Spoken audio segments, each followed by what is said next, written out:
I had one addition and one correction to note.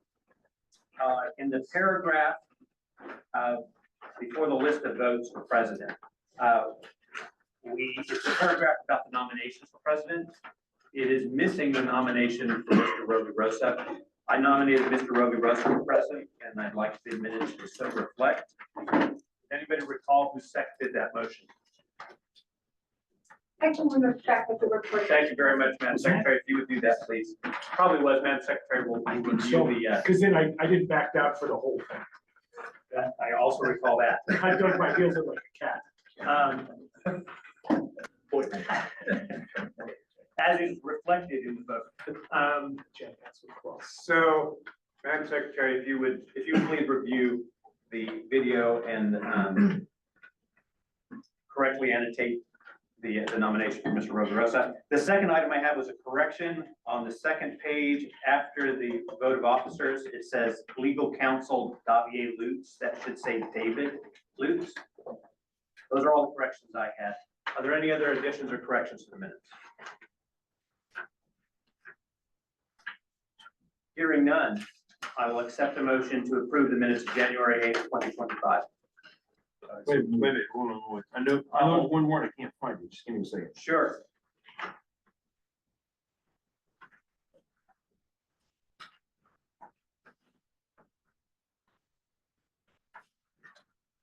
Where it says virtual attend.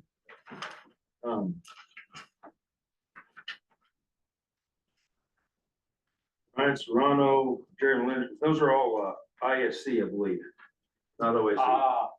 Thank you for that correction. Mr. Serrano is no longer with the Office of State Engineer. And then Craig Cathy is OSC, Hennessy is OSC, not BOR. Who's Juan Hernandez? Is he with you guys? Is he OSC or is Juan Fernandez. is he with OSC? Who's he with? BOR. BOR. BOR, thank you. Okay. So Hennessy and Cathy, I know with OSC.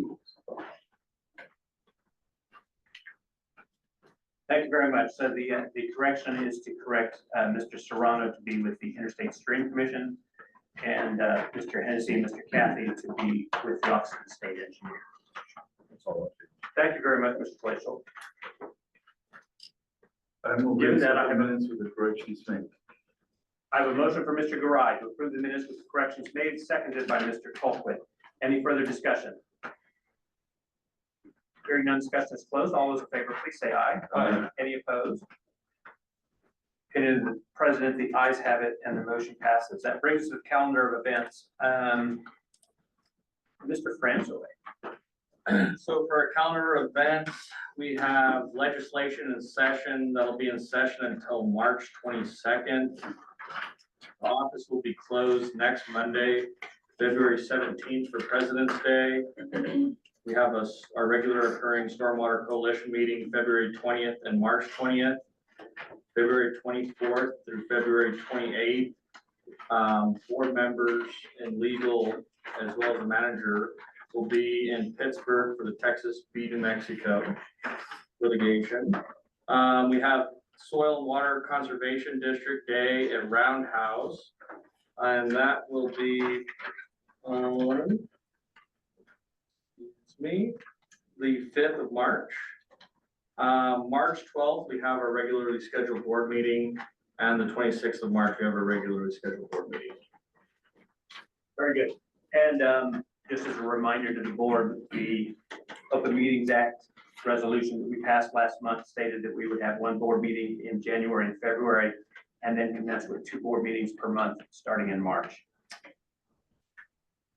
Any questions regarding the calendar? Mr. Essling? Yeah, one thing you have on in front of you on your table is the announcement for Thursday, February 20th at the Diana County Building. It's the kickoff meeting of the Euro NIFWIF announcement for entities to come to that meeting to understand how they can apply for the opportunities that are available funds after funding for funding those projects that they want to do in the district. In addition to that, the New Mexico or Lower Rio Grande Water Alliance will be meeting the 6th or 7th of March. This is TBD. 6th. That's confirmed now? Yes. Thank you. So the 6th of March, that's the day after our board meeting. The Rio Grande, what's the official name of that, Mr. Serrano? Lower Rio Grande Water Alliance. Thank you, the Lower Rio Grande Water Alliance. Do you have a timeline? 10 a.m. to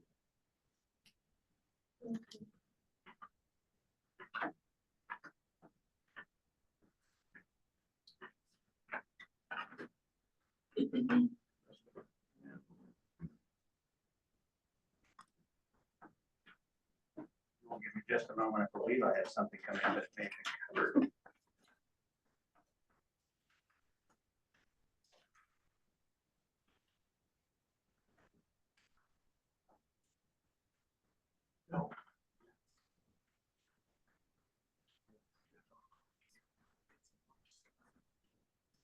It won't be on the calendar. No, but it's March 6th, right? Correct.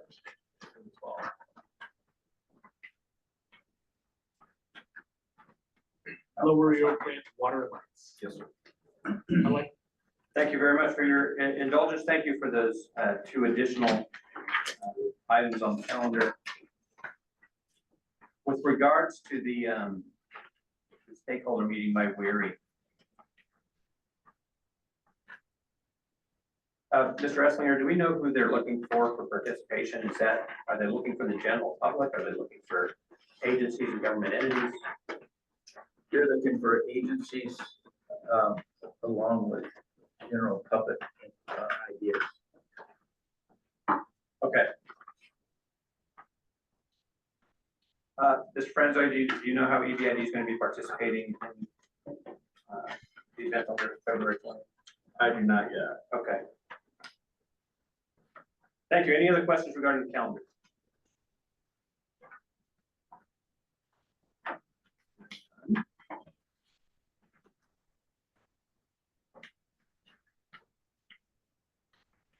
We have a constituent concern regarding EBID work week. Mr. Hawkes. Is he present? I will note him not present. He Okay. kind of emergency surgery. Oh, dear. All right, so Director Sloan or Director Colquitt, which of you would like to take that item?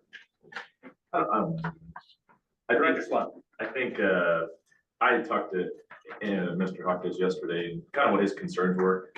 I think this is something that probably should be kind of referred to, like, to the maintenance committee. Would be my recommendation.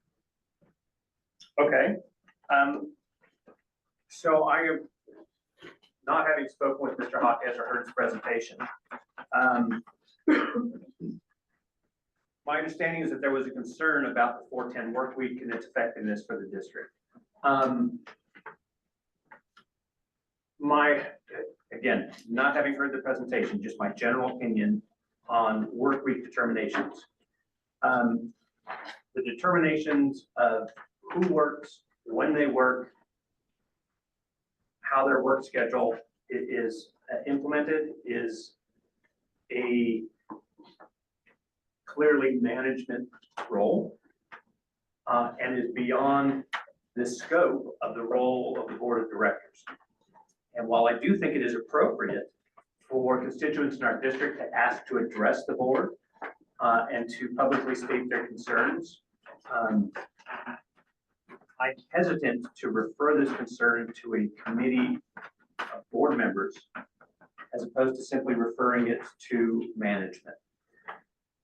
And so not talking about the merits of the concern here, I would like to open that to discussion. Mr. Lutz, it looks like you have a comment. That was the concern when I saw the agenda item. I didn't know the substance that was going to be addressed, but I figured it would be a constituent addressing the board with the idea. But I felt under our personnel manual, currently the treasurer manager is is vested with the authority to make those kinds of decisions. Mr. Copeland? If everyone looks on their, or I guess in front of them, there's some of these, benefits to that 410 work week. I also spoke to Andy and I did hear some of his concerns. Can I talk about those now or no? Absolutely. Oh, okay, all right, so Andy was highly concerned that a 410 work week facilitated or allowed for more shirking in the morning, right? Everyone standing around the truck, kicking rocks, and maybe a lot more time running the clock is what I believe he felt. And it is my opinion, if we go to 5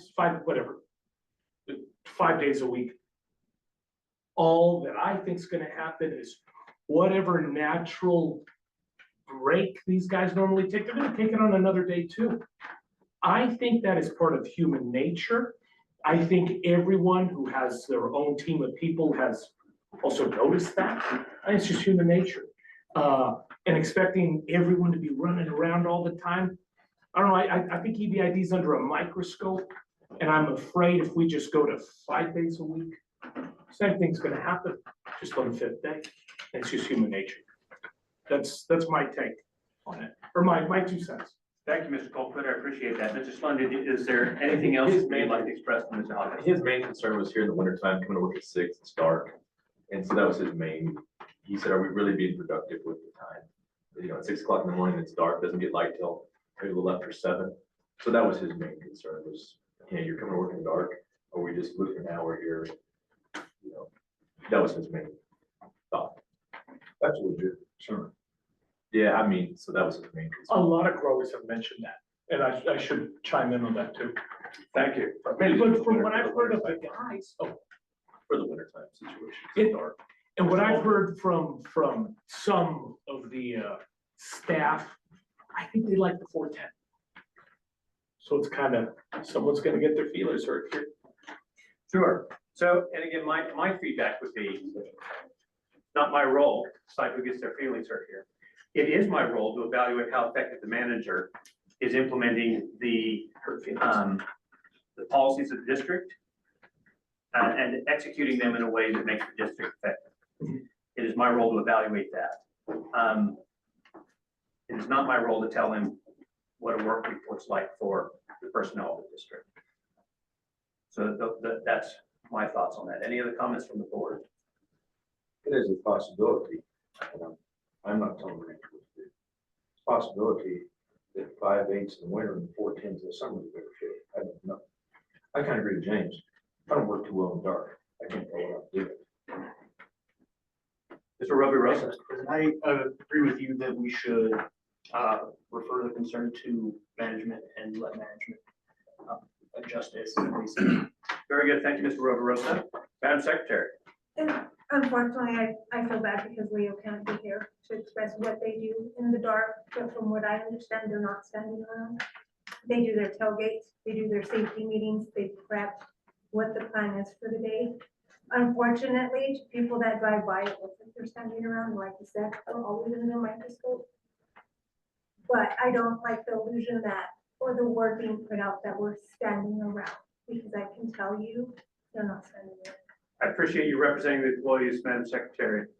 Ms. Colquitt? In another point to that, I think it's EBID's habit to not move equipment in the dark.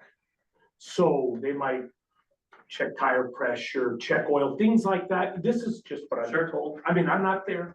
And they do that until it gets light enough, and then they take the machines, the backhoe, so on and so forth, the mowers. I have a suggestion for Mr. Roby Rosa to refer this to management. Any opposition from the board to referring this item to management? Hearing none, we've also provided some additional feedback, which I believe management will take under consideration. I would like to extend, I understand that Mr. Hawkins couldn't be here because of a last minute and urgent matter. I would like to extend to Mr. Hawkes the opportunity to come and actually make the presentation that he requested to make at a future date. I would ask that he coordinate that with the manager of the district. Similarly, if it's appropriate to have a staff presentation, I would like to afford management the opportunity to have staff give a presentation on any items that may come up about their work week. I appreciate, Madam Secretary, you taking the opportunity to state those things. And the reason that Mr. Barrett's not here is because he's in the field working, which I also appreciate. Any other comments? Hearing none, we'll move to our next item, which is water resources. Good morning, Dr. King. Good morning, Mr. Chairman. Let me get set up here.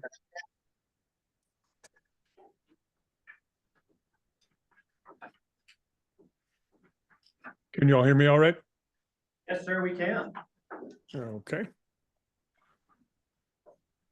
Okay, well, I will go through this pretty quickly. If you have any questions, please don't hesitate to interrupt. This is what our storage looked like as of midnight yesterday. About 240,000 acre feet in Elephant Butte, which is right about 12% of capacity. About 20,000 in Caballo, so total of about 260,000. Estimated Rio Grande compact credit, I have a 0 in there. That's left over from last year. I do not have final numbers for what will be put in place at the next at the upcoming compact meeting. New Mexico will still be negative. What I have heard is that they finished their year with a slightly negative annual departure, something under 2,000 acre feet. So they will still be in the 90,000s in terms of cumulative deficit. Colorado will be close to 0 one way or the other, but I'm just calling it 0 for now. The San Juan Chama number is a couple of weeks old, and my understanding is that they were planning on keeping that fairly constant. So I don't imagine that has changed much.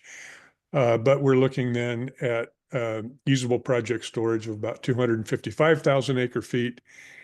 22,000 of it is not releasable. So we've got about 233,000 acre feet of total seasonal supply. And that does account for 5,000 acre feet of evaporation. I will say I am a bit baffled. We're still getting pretty strong inflow into Elephant Butte, about 900 acre feet per day. I assume that is coming from early seasonally unusual snow melt. But that's where we stand. 232,000 to give you some perspective. If that was the only supply we've had for the 2025 season, that would rank among the worst years in project history. 2013 was worse with a release of about 168,000 acre feet.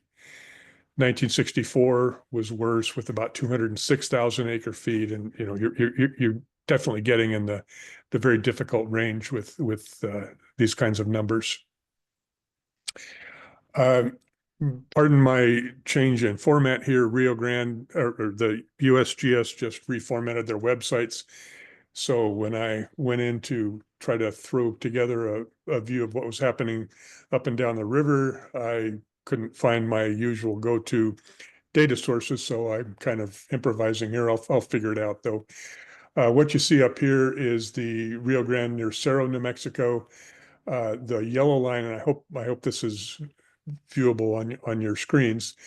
The yellow line is the median, and you see we've been bouncing generally around the median up there at the state line. Similarly, at Otoe Gauge, just below the confluence with Rio Chama, in recent months, I guess we could say, bouncing around median. And you can see down then at at San Marcial, this is just the floodway. There's also the low flow conveyance channel. But this is the floodway. You see, we're generally bouncing around median. So in terms of off-season runoff, it hasn't been too bad. However, as we look towards what's coming, it's a little bit daunting. This is what the precipitation has looked like for the current water year, which you'll recall begins on October 1st. We've got snow water equivalent of the snow water equivalent you see here for the upper Rio Grande, Rio Chama, the Sangre de Cristo Mountains are doing a little better, and the Jemez pretty dry. Total precipitation is a little bit better, and that's because some of the precipitation has melted off already. But we're still below average throughout the excuse me, throughout the watershed. Looking at the watershed in terms of a map here, if you can relate to this, the Rio Grande snakes right down here through New Mexico. So we've got the Rio Grande headwaters up here showing 66% as a basin-wide I don't want to use the word average, but generally 66% of normal in the headwaters, which is the Colorado portion, drops down to 38% in the upper Rio Grande, which is between that Otoe gauge and the Colorado state line. The Elephant Butte Reach is at 25% and nothing down in the below Caballo Reach. This is from February 10th. I checked them this morning, and basically they've dropped a point or two, not because they lost snow, but because the average has increased. On average, the snow would be increasing at this time of year, but it's not. Excuse me. You can see this a little more clearly here. The green line you see is the median. The orange line is last year. And I threw the minimum on here because this is starting to be something to watch. The minimum is not a single year. It is the lowest reading for each day of the year, regardless of which year it occurred in. And so you'll find some of the days here are from 2002. Some of them are, they're from the very dry years. And you see that we're closing in on the minimum in the period of record. And this goes back to 1991, I believe. So it's a pretty long period of record. And we are in fact approaching minimum in particularly in the Rio Grande headwaters and the upper Rio Grande, which is of course where the big snow is. Those are the ones that really matter.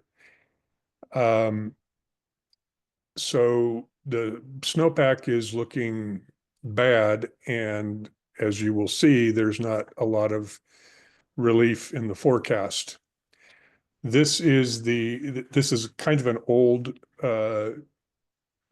estimate. This came out January 16th, but it is for March, April, and May.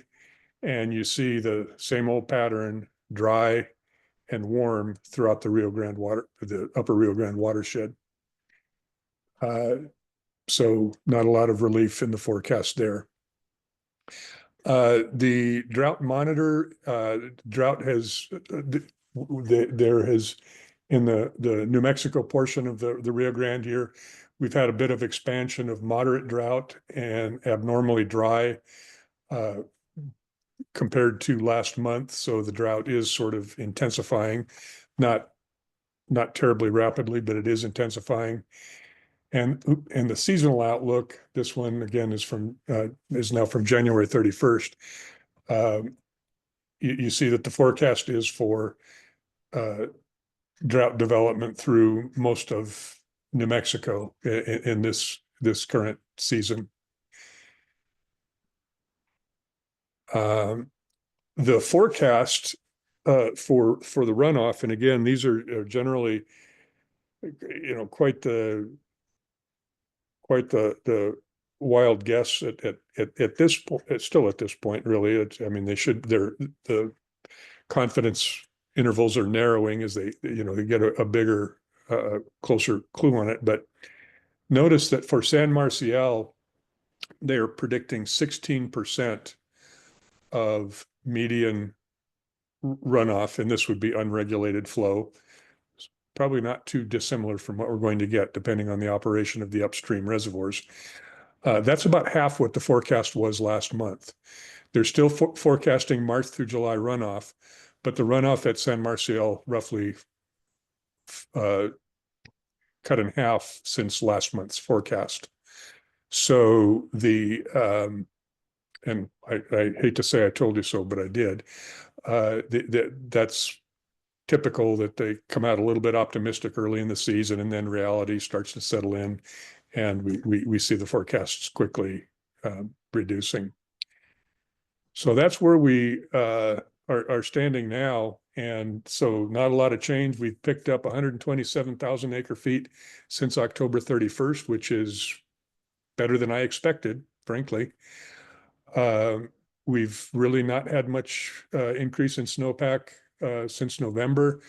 Yesterday looked a little cloudy, and we even got a little sprinkle here in Albuquerque, but I'm looking at clear sunny skies right now. And that's pretty much what the forecast is for. We've got very low available storage. As I said, this would be definitely a critically short year if this is what we had. And eventually the river is going to shut down. It's going to dry up, and I would imagine we'll have drying up into the Albuquerque Reach this year again. Said 4 to 6 inches here. I did some a little bit of work up on it, and we're actually in that 4+ range with what we've got right now. So I'm confident that the 4 inches is there. I would want to talk to James about this because we have to account for startup losses. We get a lot of, it takes water to fill our system, and we want to account for that, particularly when we're going to have a short season. We do need to account for startup losses, but basically we're in this 4 to 6 inch range. I think 5, 6 is what we're probably looking at. Could go a little over 6, but the river is wetter now than I was expecting, so I don't know when it's going to go off the cliff, but it will happen probably before our March board meeting. And so we remain on track for a June 1st startup. And with that, I put this graphic up here to remind me. On Friday at 3 o'clock, there is a seminar by Dr. John Hawley, who will be discussing the hydrogeology of the Mesilla Basin. It will be on Microsoft Teams, and if you are interested in listening in on Dr. Hawley's seminar, you can contact me, or I believe I sent contact or the information to Josh on that, but feel free to send me an email or give me a shout if you would like to attend that. And with that, I would take any questions. Thank you, Dr. King. Here's my shout. Send me an email for that, for Dr. Hawley's presentation. Director Sloan. Good morning, Mr. King. Dr. King, I was just curious what EP1, if we're at 4 to 6, what does EP1 look like for this season? They are, give me just a sec. Oops.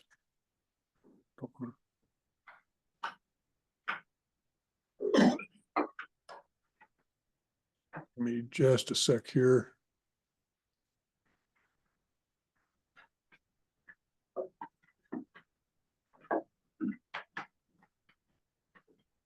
They are certainly, as I say, we're certainly planning on, they're planning on a June 1st startup. They would have a bit more water than us because they're going in with more carryover. Their carryover was 59,000 acre feet. Our carryover was about 33,000 acre feet. So they do have a bit more carryover. But with the water available for the current year's allocation, it's only 99,000 acre feet. And remember that D2 goes to 0 at about 67,000 acre feet. So we are way down on the D2 curve at this point.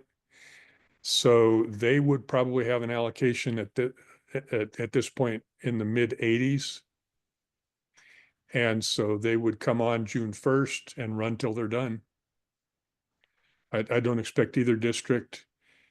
I don't know that we're going to have a lot of carryover going into next year. We will probably run both reservoirs down pretty low.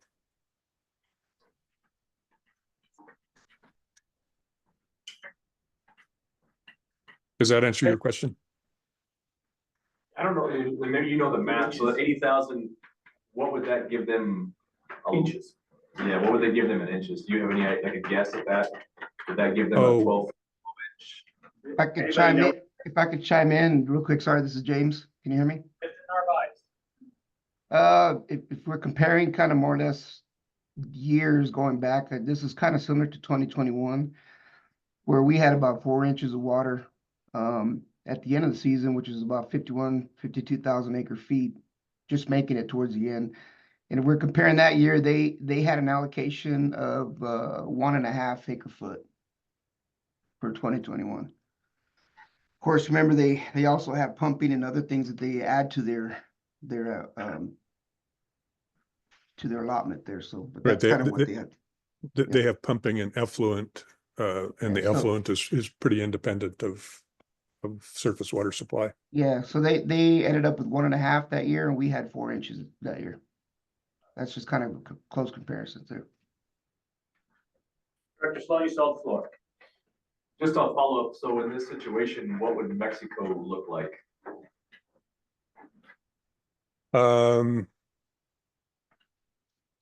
Something on the order of 10,000 acre feet out of 60,000 full.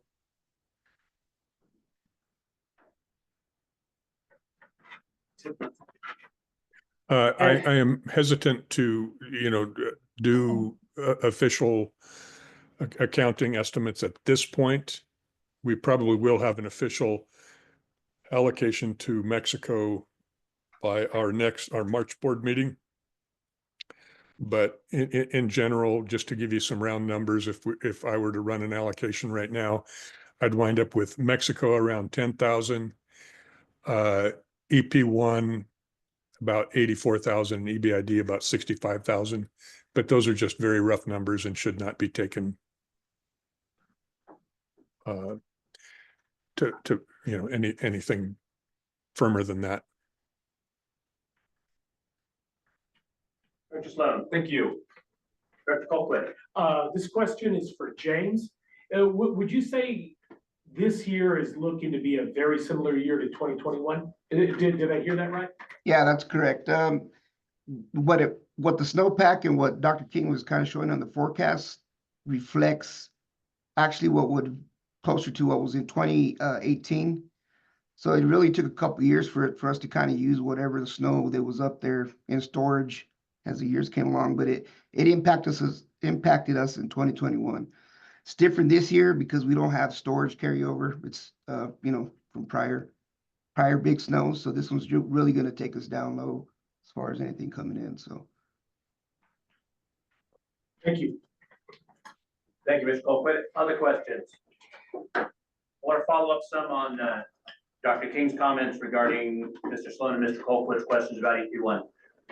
So as a board of directors, we try to direct the water resources of our district to maximize the benefit to our members. We should expect EP1 to do the same. That's rational. For us, it's generally pretty simple. Get the water out of the reservoir and to our farmer's gate as rapidly as possible until it's gone. EP1's mix of resources is different than ours. They have different conveyance, they have different conveyance efficiency within their system than we do. They have effluent resources that they will be mixing with surface water to improve the delivery quality of water to their members. They have district groundwater pumping, which again has a different water quality than the surface water. And I would expect them to be mixing that with the surface water that they're delivering to their members. And then they have the consideration of release accounting when we're out. All of those things they will be looking at together and trying to determine how rapidly do we take this water? How long do we stretch it out? And all of those resources together come to an allotment that they send to the gates of their farmers. Our mix of resources is different, and so it looks very different the way we manage it. But it is always to maximize the benefit to our members. So I suspect they are also in a very fluid decision-making process, trying to understand what's going to occur, how their partner district to the north is going to be operating, and how they can best maximize their water resources for their members. With that comment, Mr. Narvaez, Dr. King, would you have anything that you would correct or like to add to that?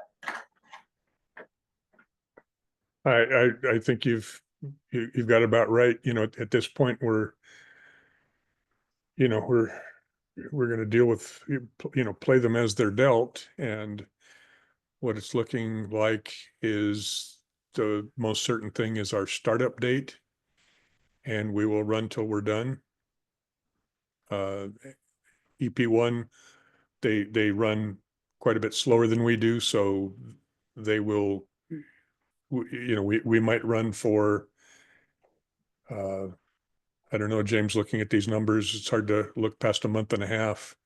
Yeah, that's about right. Maybe not even a full month and a half. But again, the key factor here is when the river tanks.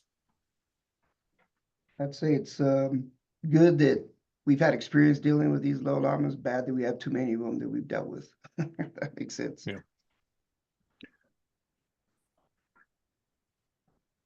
Seeing no other questions, Dr. King, thank you very much. Mr. Narvaez, do you have anything else you'd like to add for water resources? Just real quick, I just attended a conference yesterday with the Bureau of Reclamation and quite a few other entities along the river that use it.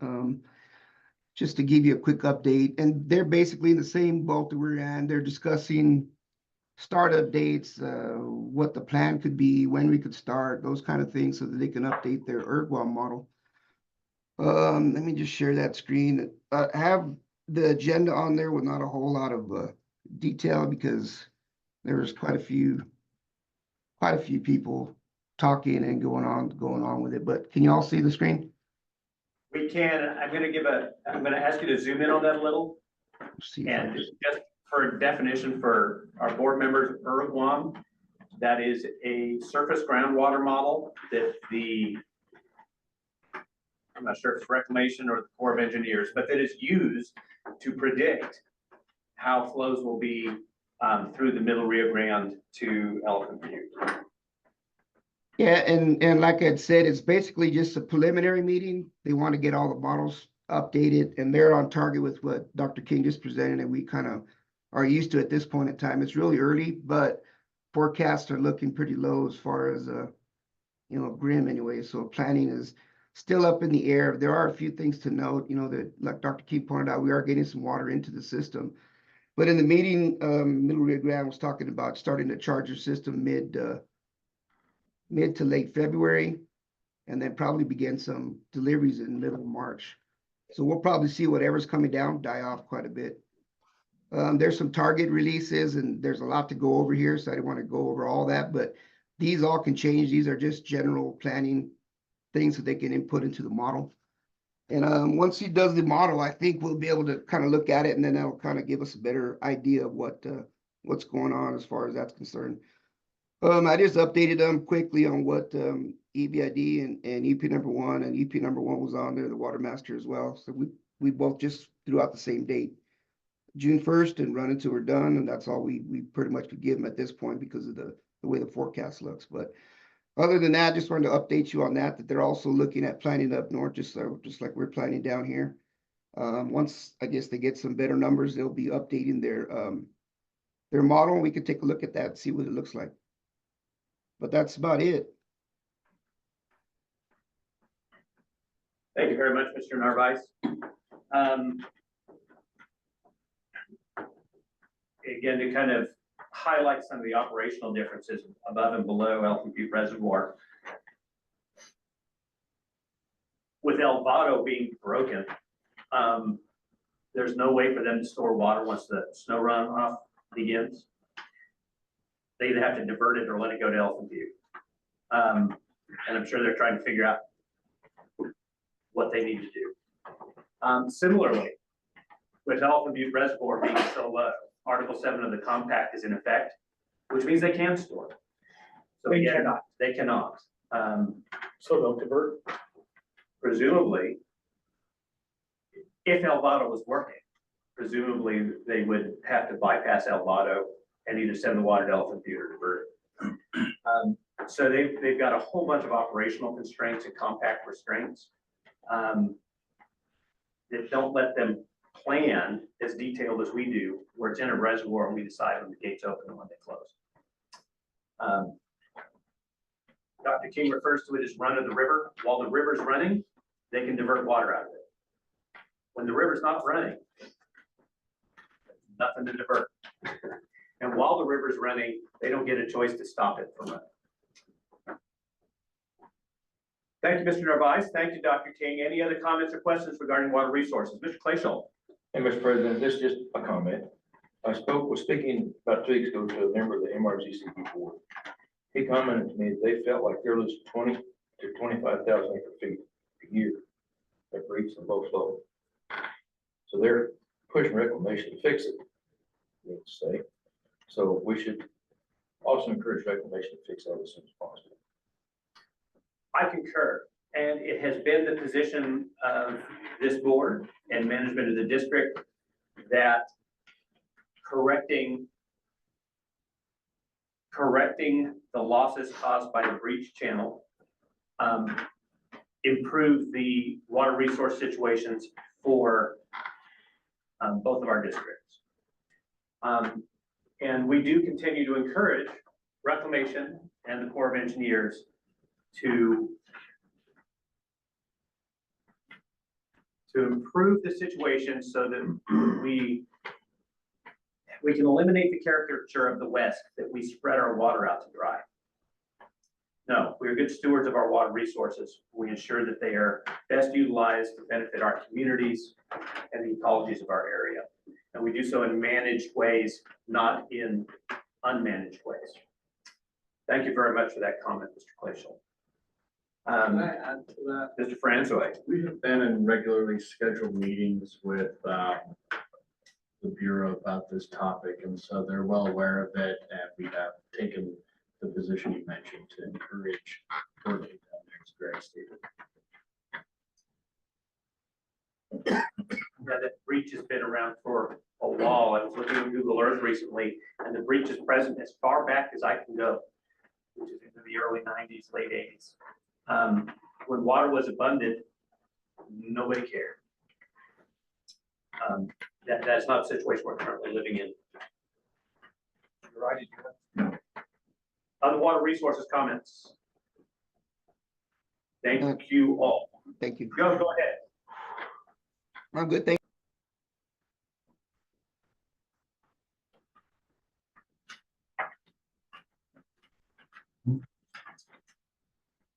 That brings us to general administrative. We have the financial report, Ms. Barber.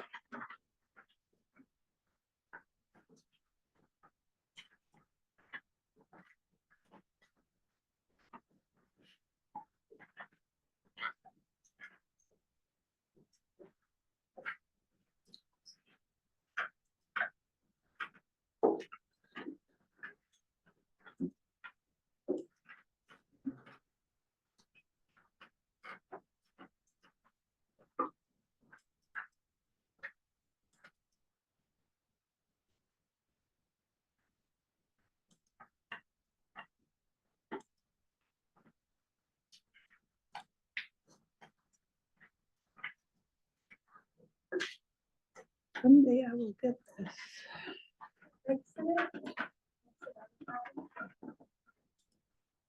Oh, Not that exit.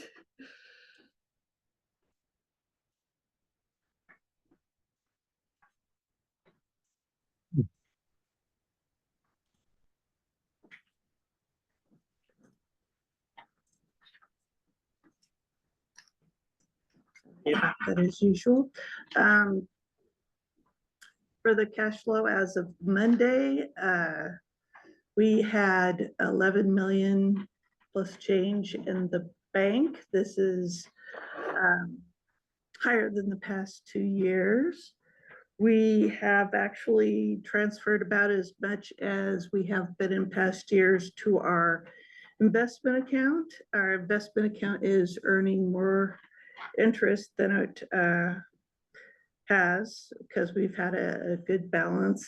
Interest rates have remained somewhat stable. Our book cash is above slightly where we were this time last year. We've collected about 85% of our 2025 assessment to date. The only thing that big that came up so far was the payment for the back ordered parts. They were on order for about a year, 46,000. Note that the 85% is much faster than we were at this point last year. What was last year? Around this time, it was closer to 50 probably. Wow. What do you attribute the increase in bill pay? Karen? I don't know. Because it seemed like we were about the same amount of busy as we were last year. So, the same flow of customers coming in. We didn't have any big days like we did last year. It kind of came in pretty evenly. I think we did get more credit card payments this year. So I think people were using the Digital options and better follow-up, I would say. yeah, the online options were utilized more. You pay your bills still due. That's a substantial increase. Yeah. I'm pleased, surprised, but pleased. One other thing I will note, if I may. Mr. Franzoy. We did go live somewhat halfway with our financial ERP system. We're doing the inventory module now, so that EBID's workflow processes and inventory can be way more efficient. And that will probably make us go completely live around the end of March. And so, being a simple farmer, helping out with what our financial ERP system is, that the transition from Microsoft Dynamics to another accounting system, or is it something different? Yeah, exactly. And so it keeps track on a department level. It allows every department head to really get in there and manage their budget, and just makes things way more efficient. We can do a demo on that and show you guys what those interfaces and stuff look like. In addition to that, we will be providing you guys with budget adjustments at the next board meeting. Thank you. March. I'm not interested in the demo of that. I don't actually need to get into the weeds about how the accounting's managed. Is there a request from the board to understand the financial accounting system of the Oh, business? hell no. I hear none, so the demo is not necessary. Ms. Byron, Ms. Franzo, anything else for financial report? Questions from the board? What's the interest on that investment? What's that rate? 3%, I think. Well, this last month, it varies by month, Okay, but it was closer to 4.25. 4.25. And that's the state's return, is that correct? Yeah, yeah, it's for this particular investment pool where we have our money pooled with that of local governments throughout the state, and then they invest it for us. EBID is regulated or We restrained on where you can invest, right? do we have any private investors? No, we have no. We have no private investments. All of them are done through the state investment fund. Good. which is probably appropriate.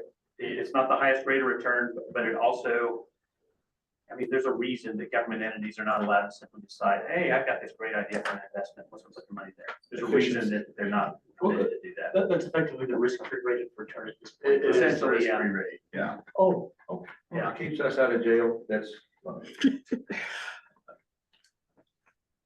That too.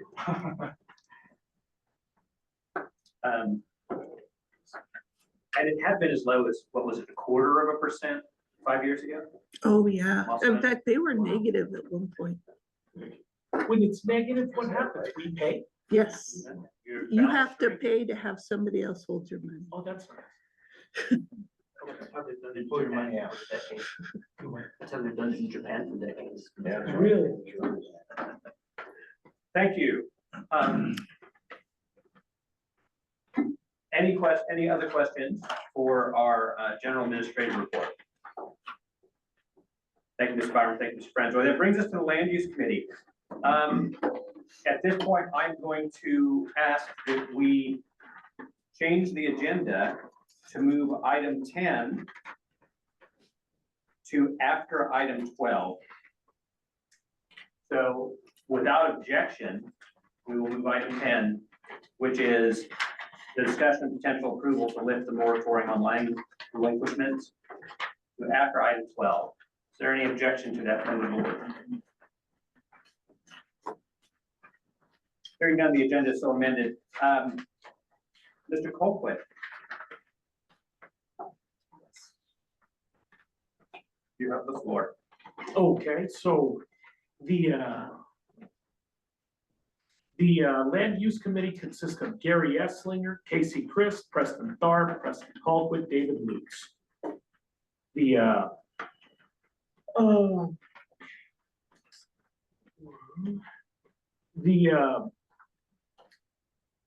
have been meeting off and on virtually or in person. The other day, or a few weeks ago, I went with Gary to see the Montoya lateral.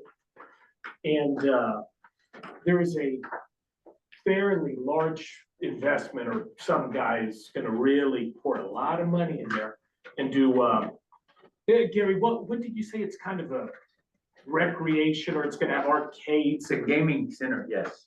big tourism stuff. Right. And that Montoya lateral and drain will be affected there, so we're working on that. Let's see.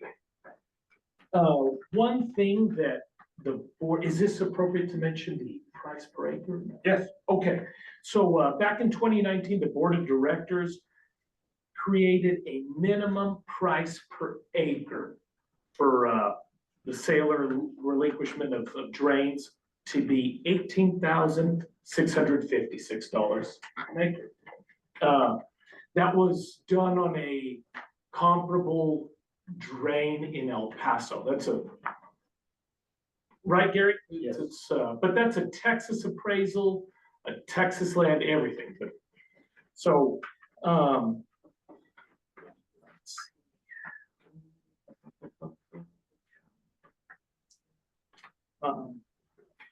one thing that I would like the board to consider is the 1997 relinquishment policy that I think everyone has in their board packet. We do. We should consider, I guess, would it be instating this or passing it? Or So you have a proposed amended policy Mhm. for our relinquishment policy. There is one thing that, okay, so I do have a few notes after reading it. Is this a good time to talk about that? Let me let you finish your report first, and then we have an agenda item specifically to Okay. discuss it. Gary, I don't know if you want to shed any light on that 1997 relinquishment policy. But we have that. I also would like the board to consider a under $60,000 contract for a New Mexico land appraiser that would help us in valuing some of our real estate here. I also suggest to the board, or I mean, this is just my personal opinion, I think 18,656 is too low. I think we ought to increase it. At least to keep up with current market value on all land that is appreciated. From 2019 to now, I think the price of land has gone up. And that's it. I guess we'll leave the other item later. Thank you, Mr. Colquitt. Questions for Mr. Colquitt on the report from the committee? Mr. Swam? I don't know if this is, if you guys looked at this, and this may be more for David, is there an option to do, instead of trying to sell property, can we do some leasing, long-term leasing? Is that, and still limit and, take away some liability? I mean, are those options we have? And Mr. President, if I may, Mr. Lutz? we actually did discuss that at the committee is, right now you have your right of use policy where we don't lease per se, we license it. And you do have those options. So one of the things Director Colquitt brought up is, well, instead of selling it, do we look at like a 99-year lease or other type lease options? So my feeling is those options are open. And it's a broad discussion for this board to have. My only comment would be that I would definitely be more in favor of leasing, especially drain ditches, because you just never know what the future holds, and all of a sudden we're flooding again or something like that. You've sealed these drain ditches up, and then what are you gonna go try to dig them back out? I mean, and you don't own the property anymore. So I would definitely be looking more into leasing. I mean, we could sell a property that has nothing to do with, that's definitely an outlier, but I would be more looking at leasing something. Case by case, you're saying. But looking more to lease instead of trying to always try to sell it. When it's gone, it's gone. That's just my opinion. And what you don't use today, you might use in the future. That's what I've seen at my place. I get rid of it, and then as soon as I get rid of it, I think, oh geez, I could have used it. So I like that. And to build on that comment, one of the prerequisites that's been in the policy and is historically with the district is if you were going to sell a property, you needed to make a board determination that it was no longer usable for the project. And I think echoing that concern is you may not know what the project is going to need in 25, 30 years, et cetera. So that would support that. Of course, there are some things you may look at and say, absolutely, no, we're not going to. I think we just work out the legal parameters of it, but there's no prohibition to that kind of arrangement. I think the bigger concern is if we lift this, is I think we could get a flood of farmers trying to come by all their drain ditches. And I don't think that's what we want to have exactly. And we have to decipher, is that drain ditch important or not important, So if maybe there's an option to, where they pay the piping and we lease the dirt to them or something like that, or I don't know what the future holds, but that's all I would say. And I believe what you said, Mr. Lutz, is that our leasing option is currently to license it. And so our licensing policy could potentially address how do we grant use of EBID property for a limited period of time. Correct. Mr. Roby Rosa. Thank you, Mr. President. I think that the way that the policy is currently, maybe I should say this when we discuss the policy. But I believe that the way that the policy is currently written is that if we're still anticipating drain flows, like return flows from the drains, then we couldn't sell those to the farmers because those are still valuable to the project. And I agree, that's a good thing to discuss when we get to the policy, but thank you for bringing it up, Mr. Roby Rosa. Any other comments, Mr. Lutz? And Mr. President, the only other thing I bring in terms of just a general committee report, future items we're looking at are the right of use policy consistent with what was discussed at the last board meeting. And we're looking at a blanket agreement with Zia Gas. Those should be coming forward future meetings, hopefully as early as next month. Thank you. And specifically regarding Zia Gas, I believe our current blanket agreement is expired. That's correct. So. Okay, and so getting that resolved is a priority. Mr. Colquitt. Oh, could we set aside some time to talk about blanket agreements, Zia Gas, and the maintenance whenever we grant crossings? Because I took some photos the other day of a crossing. It's not Zia Gas. it's another one, I won't even name them, but I have photos for everyone to see what it kind of looks like whenever we grant crossings. So setting some time apart or time to discuss that. So currently, we're on an agenda item that says land use committee report. In that report was discussion of the blanket agreement with Zia Natural Gas. So we've mentioned it. It would be improper for us to dive into it, start discussing what it should be, that we should have that appropriately agended to actually discuss the substance of it. And for the right of use policy, again, we've mentioned it as part of the committee report. It's something that needs to be looked at, but it's not currently on the agenda. So how we address things in the right of use policy, we should discuss that when it's the substance of that policy, when it's on the agenda. The committee may dive into that whenever they choose. Okay. Good time to pass photos or no photos? Photos from regarding right of use, Just what crossings look like. I would suggest this is not the appropriate time.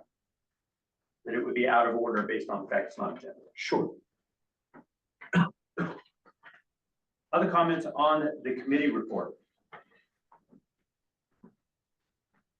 That brings us to discussion and potential approval of policy amendments to policy 1997-ENG 10, which is the relinquishment of EBID property interests.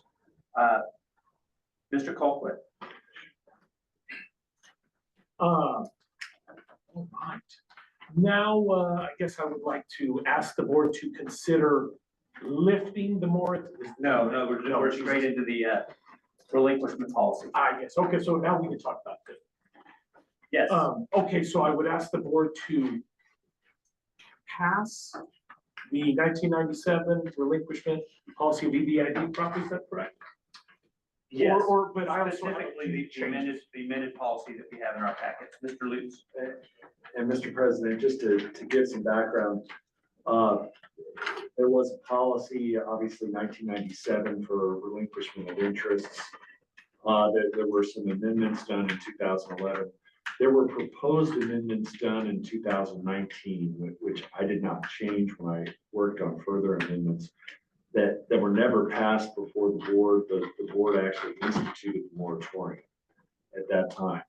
What I took from them, Gary tracked it down with Zach Libben, is to adjust it to make it consistent with the state requirements. The main thing being for transactions of $25,000 or more, you have to get State Board of Finance approval. So they need an appraisal, they need the tax document to make those consistent. Otherwise, I was trying not to change something that other people had put a lot of time into creating and just reinventing the wheel for sake of reinventing the wheel.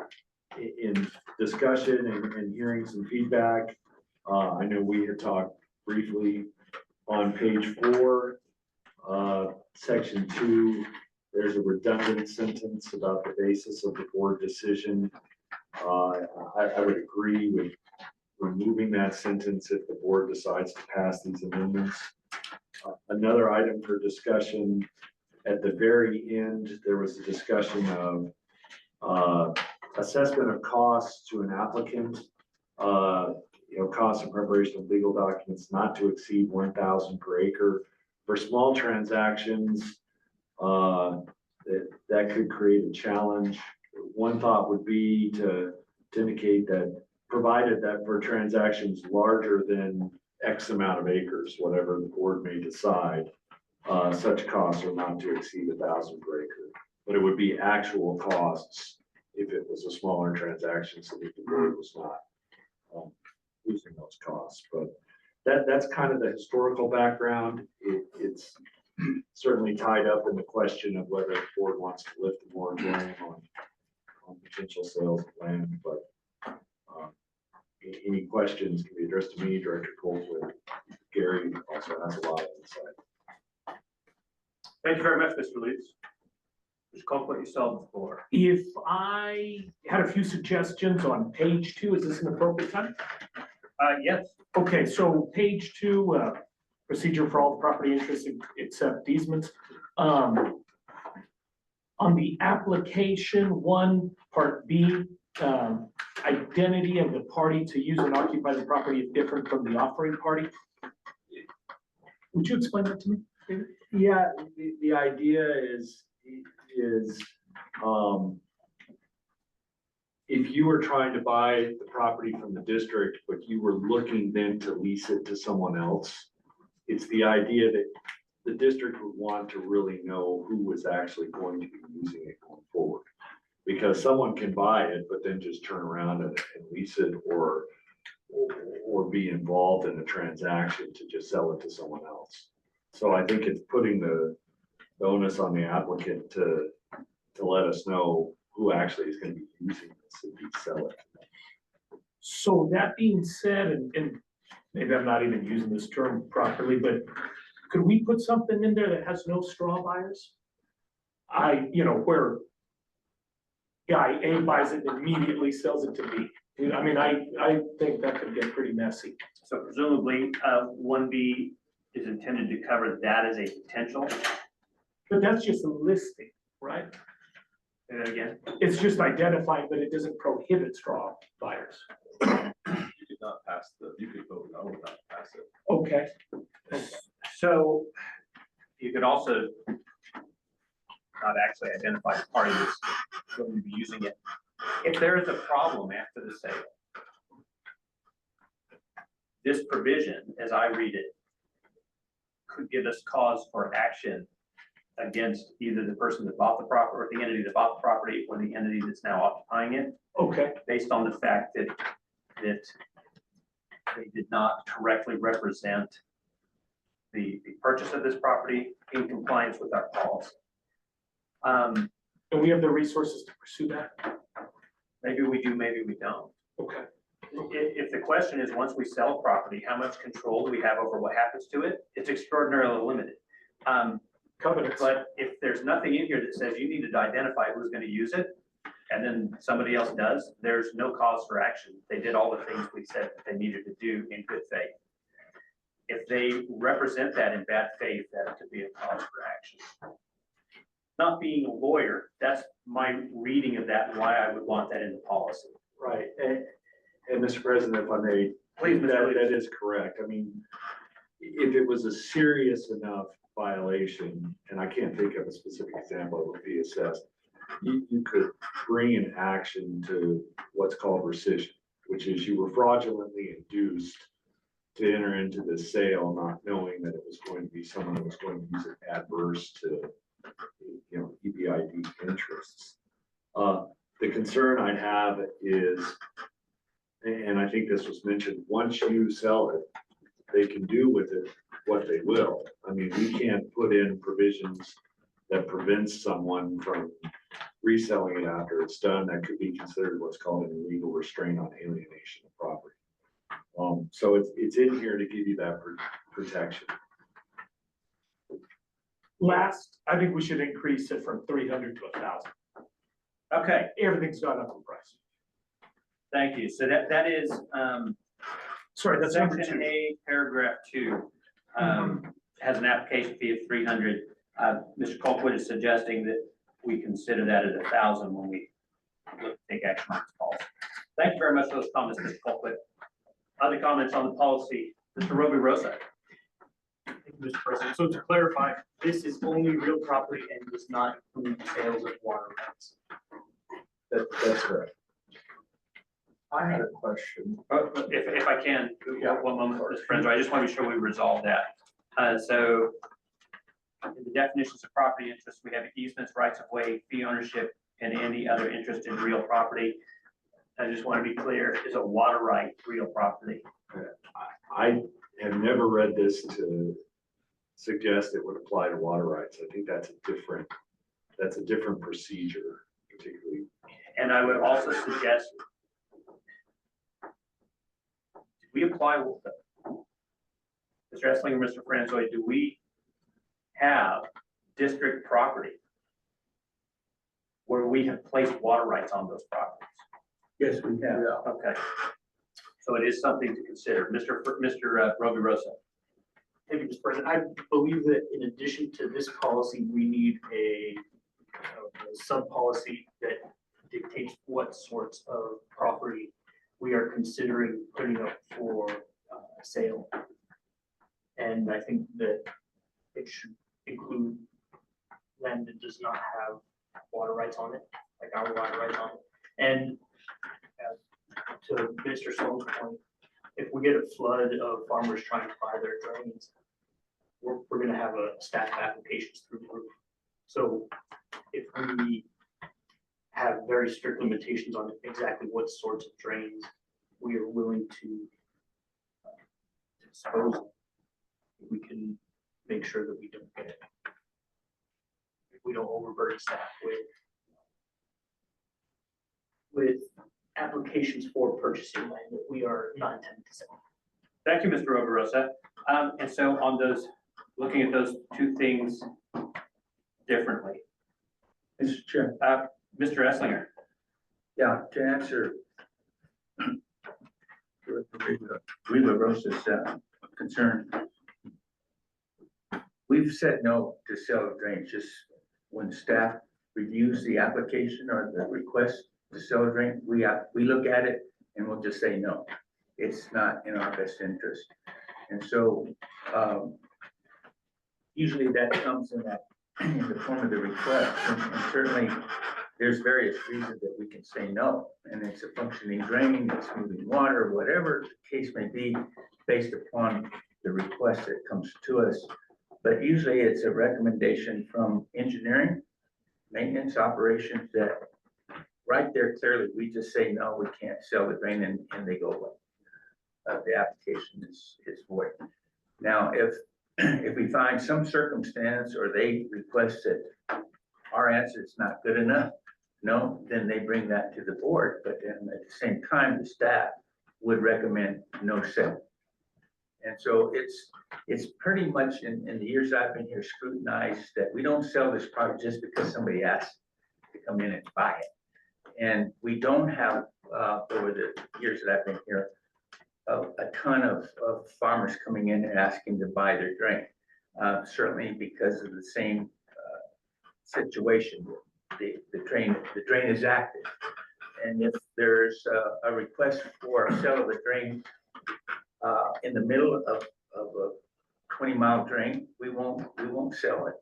It's because we need the return flow access. However, there's places where in the city limits, we've permitted the city to, and a developer to pipe a portion of our drain, but the flowage easement continues. And so that's through a permit process, not a relinquishment. So we have various policies that cover various opportunities. So just to answer your question, that request comes in, it's even can be a maintenance request to move a turnout. If we feel that it's not in our best interest to move a turnout, we'll tell them we can't move the turnout. So it's the same applies to it. Working out. Before we dive down too far into that, let me first try to clarify the two things that Mr. Roverosa has requested. The first one, and Mr. Leach, I'm looking for your guidance on where appropriate to put this. Under the definitions of property interest, if at the end of that sentence, we added exclusive of water rights. That was almost word for word what I. Thank you. Was that So- we just had a definitionally excluding water rights. Excluding is the Well, exclusive, all right. exclusive, okay. Where is that, Mr. President? So on the first page, under definitions, we define property interests, which is then referred to throughout the policy. And so it currently states easements, rights of way, fee ownership, and any other interest in real property. And then we would add exclusive of water rights.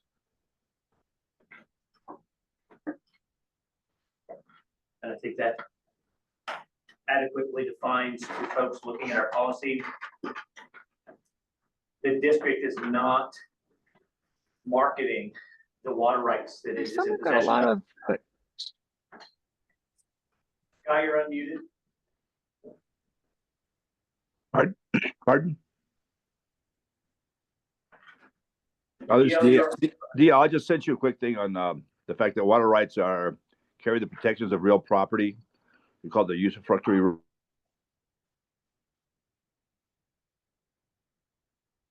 Thank you, DL. Keep DL And open. you So want- DL, sure I understand that. Water rights are considered a real property right, and so it is important for us to explicitly exclude them. Yes, statutorily, you need to. Okay, I thank you very much for that clarification. And I would also suggest that the problem is then you need a place of use for them or to move them somewhere. So if they're going to remain on the property, if you sell the property, they can remain appurtenant. The question is whether they can be lost for non-use. I don't think that's as big a problem. It's definitely an unresolved question within a project. So, and I'm sure Gary has a ton of experience on this, and he probably can tell me where I've probably given contradictory explanation in the past, but I think that's right. So if you have any other questions about them, we're more than happy to help you out on them. Thank you very much, Mr. Sanders. Mr. Yeah, Lutz. and just to build on that, what Mr. Sanders is saying is let's say you relinquished or sold a piece of property that had some water rights, you're severing those water rights out and keeping them, which is perfectly allowed by statute. And the point he's making is at that point, though, you have to apply those water rights somewhere. We have a process, including EBID's transfer and suspension hearing process. So I would echo his comments there, correct? That said, our policy is intended to inform both staff and the public how we will be executing these. This fall, and we have now stated with the exclusion of water rights, this is not how EBID is relinquishing water rights. It's not how we're doing it. It is not through this policy, which I think is the important piece. Mr. Robirosa, to recapturing that correctly. Thank you. If you'll, one moment, if I can, Mr. Clayshaw, I want to get to Mr. Robirosa's second item. Gosh, dang it. What was it?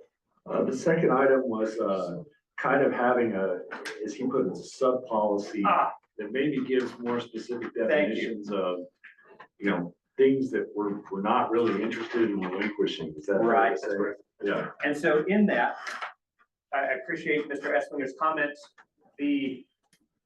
My comments would be, first, in the real world, what's likely to happen? What's most likely to happen is that somebody will contact probably the manager of the district saying, hey, I'm thinking that this would be good for me and good for you if you relinquish this and I purchased it. Right at that point, the manager may say, no, there's almost no chance that EBID staff is going to recommend that we relinquish that property, and it probably ends. The individual, per our policy, may still pay their $1,000 application fee, put in the application and the requirements and get it in front of the board. Or they can say, I'm not gonna bother doing that because staff's gonna recommend no, and they probably know the direction the board is going. That's just in the real world, what is likely to happen with these. So individuals are still allowed to apply our policy, but there'll be an informal conversation almost always prior to the actual application process taking place. And in that, I would expect that the board has given guidance to management. But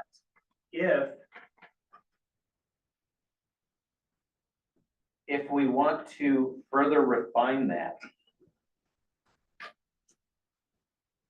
Mr. Colquitt, Mr. Lutz, do you believe this policy is the place to further refine that? The one area where guidance could be possible is the definition of excess real property, where you're saying real property that is no longer necessary to EBID purposes.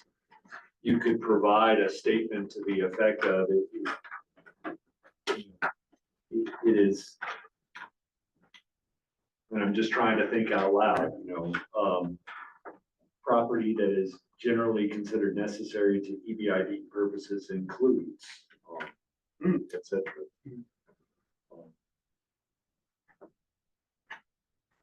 Mr. Robirosa? So in addition to that, I would say that having a document that shows exactly what Mr. was saying would make it so that it is easier for us to not seem arbitrary, and it would reduce additional work for management because it would be on the person looking to purchase the land to review the document and see if that category is even available for relinquishment. I absolutely concur with Mr. Rovirosa's comment in this would reduce the potential arbitrary nature of the relinquishment of properties, which I am strongly in favor of reducing arbitrary, potentially arbitrary decisions on the relinquishment of property.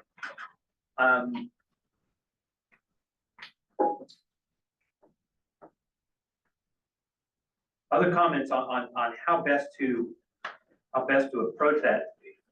Simply putting an entire category such as drains.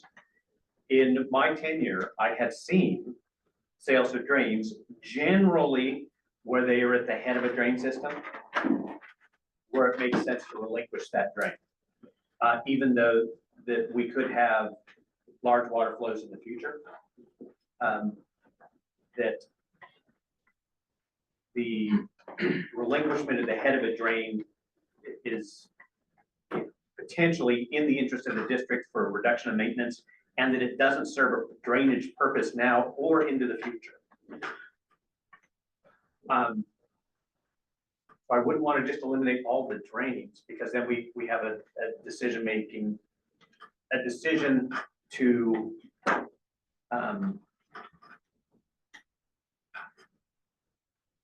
what am I looking for? When you don't follow the policy. Exception. It's not quite exception. Deviation.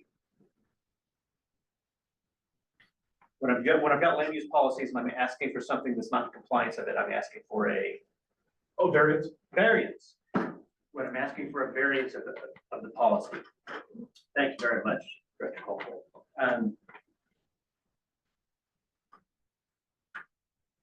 I'm not sure where to put this. I like the idea of the definition of excess real property, improving that definition. I'm also, we're not going to catch everything. So what's a way that we improve that definition in a broad way that helps direct from essentially Mr. Rovirosa's question? This may not be used today, but that doesn't mean that it is not necessary for EBID purposes in the future. What if we just do a lease with an exception or some part of it that says if EBID needs to utilize that drain, it's over. We could get it. That's a different policy. Oh, Jesus. Okay, never mind. So I'm going to suggest that is the right of use policy. This one is about we're relinquishing this property. Mr. Lutz. Mr. President, one idea might be just building on what Director Rovirosa has indicated, is we have something like an additional sentence on excess real property that says, subject to limited variance as may be granted by the Board of Directors, that the following property interests found in Exhibit A would typically not be considered excess real property. Other than it's long-winded, I like that idea, but I don't have Exhibit A in front of me today. Mr. Franzoy. I was going to state that as well. You put in exhibit, reference it, that's a link, you can update it live. With the addition of if staff recommends sell or purchase this property can be listed as well. And I believe that Mr. Rovirosa, you suggested that it's possible in a separate policy that is somehow defining properties we are not interested in relinquishing. And that policy could be the exhibit. Okay. Can we amend this to say that there will be an Exhibit A that will be created in the future, in the near future? We may amend it in any way possible, including Exhibit A, which is currently blank.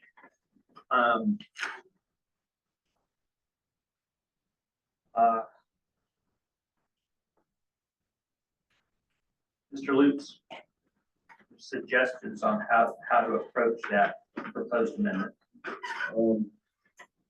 You know, I like the idea of potentially having some kind of real-time Exhibit A to where it's not something that would have to come in front of the board every time.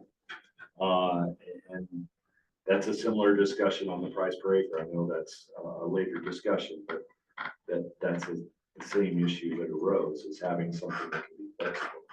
Well, I would suggest that Exhibit A does have to come before the board every time. Because the exclusion of property,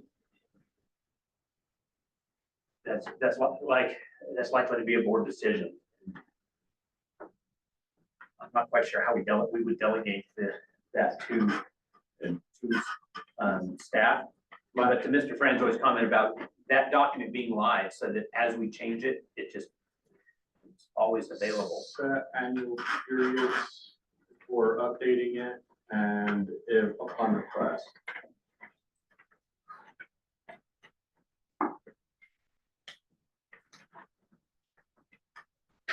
Sloan? All I was gonna say, it's never getting really down in the weeds here. Is there a property that somebody's trying to purchase this exact moment? Do we know about? I mean, somebody. There's actively pursuing people? there's a good amount, and some people call Gary frequently. There are multiple. I want to be cautious. We're not discussing specific properties here. We're Correct. discussing a broad policy. And we are not carving this policy out to support future requests. What I'm concerned about is gonna be a lot of, there's more work to do. If it's not a pressing matter, maybe we should reconvene and bring this item at a later time. I do appreciate the consideration there that we're getting far down into the weeds, which is ordinarily done at the committee level. And so I believe your suggestion is to refer this back to committee to come up with the appropriate language for it. Correct. All right, I want to consider that request, but I want to define all the things that we're asking the committee to do. And then we'll decide if we're doing them today or moving it to committee. So one of them is to properly define excess property, or approve the definition of that. Whether that's through exhibit, through another policy, or just the definition. Mr. Francois? I had another question. This pertains to David. Let's say they are in violation of breach of contract, right, from real property. And we would assume control that property after that? Are you, just by way of specific example, is this a situation where we've completed the sale and we have at that point deeded it to them? Correct. We would have to, at that point, if we felt they had represented something fraudulently to us, Right. And wanted to obtain the property back, that's when we bring an action to rescind it. Other kind of breaches that they haven't paid the fees, and then we just sue them for damage. And on rescinding that contract, are we liable for fixtures and improvements? I don't believe if it's rescinded, we are. I mean, they could try to claim that the district would be unjustly enriched if they've made, significant improvements and fixtures to it. But when you rescinded something, it's basically void as if it doesn't exist. We get the property back as it. Because my thoughts is, let's say you happen to sell property, they put a development on there. Expensive development by chance, but it stops drain flows, whatever. Would we have to be liable for payment of that? I mean, I know that's gonna get settled in a lawsuit likely, but curious where that goes. Yeah, I think a court gets very hesitant about rescinding at that point. It's gonna look for money damages as a way to redress that. Okay, that was my question. Thank you, Mr. Francois. Approving the definition of the excess real property. We've discussed the exclusion of water rights under property interest. There's been a discussion of increasing the application fee.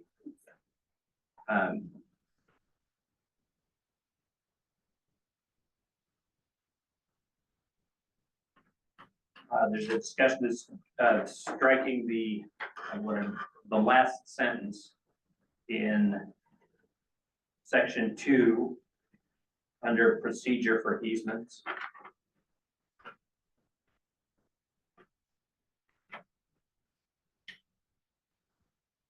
And then finally, a discussion on how to properly word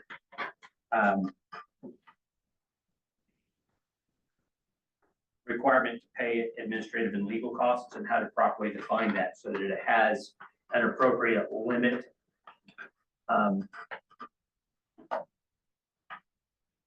irrespective of whether it's a very small transaction. I feel like we've had transactions that are less than a tenth of an acre. There needs to be a floor. A floor is suggested, there needs to be a floor.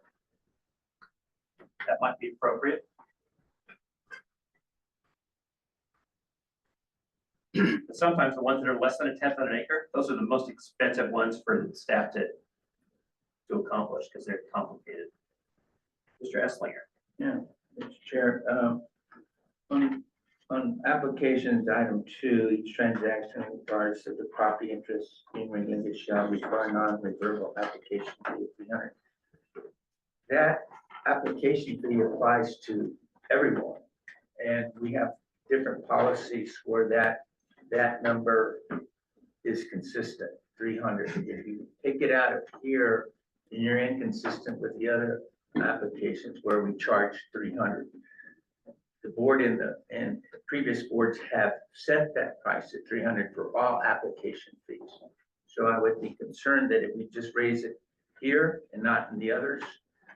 So my suggestion is that, and it's been in the works for many years, is to try to build a policy that just defines the fees that apply to every policy. And then that would be the time to set, if it's 1,000, if it's whatever you want, that's the fee across the board. But if you set it just in this one, then do we set it in all the other policies and the permits that Juan has bring forth to you all? If the 300 comes from the fact that that's basically what engineering has estimated is their cost to do the application. And so that's my only point here, is that we have to consider, if we change it here, does that mean we change it to every other policy? Thank you very much, Mr. Esslinger. I appreciate the concern that the fee being inconsistent with fees we charge for other types of applications. I appreciate the suggestion that a fee policy where all these fees are consolidated in one place is a good idea. I would suggest that different applications have different staff requirements, which would warrant them to be inconsistent. Mr. Colquitt's comment was well heard, that costs have gone up, and I would expect that in the preparation of these applications for presentation to the board, that there is more than $300 worth of staff and legal consultation required to have it prepared with an appropriate, well thought out recommendation to the board on whether or not it complies with policy, and the basis by which the board is supposed to make its decision.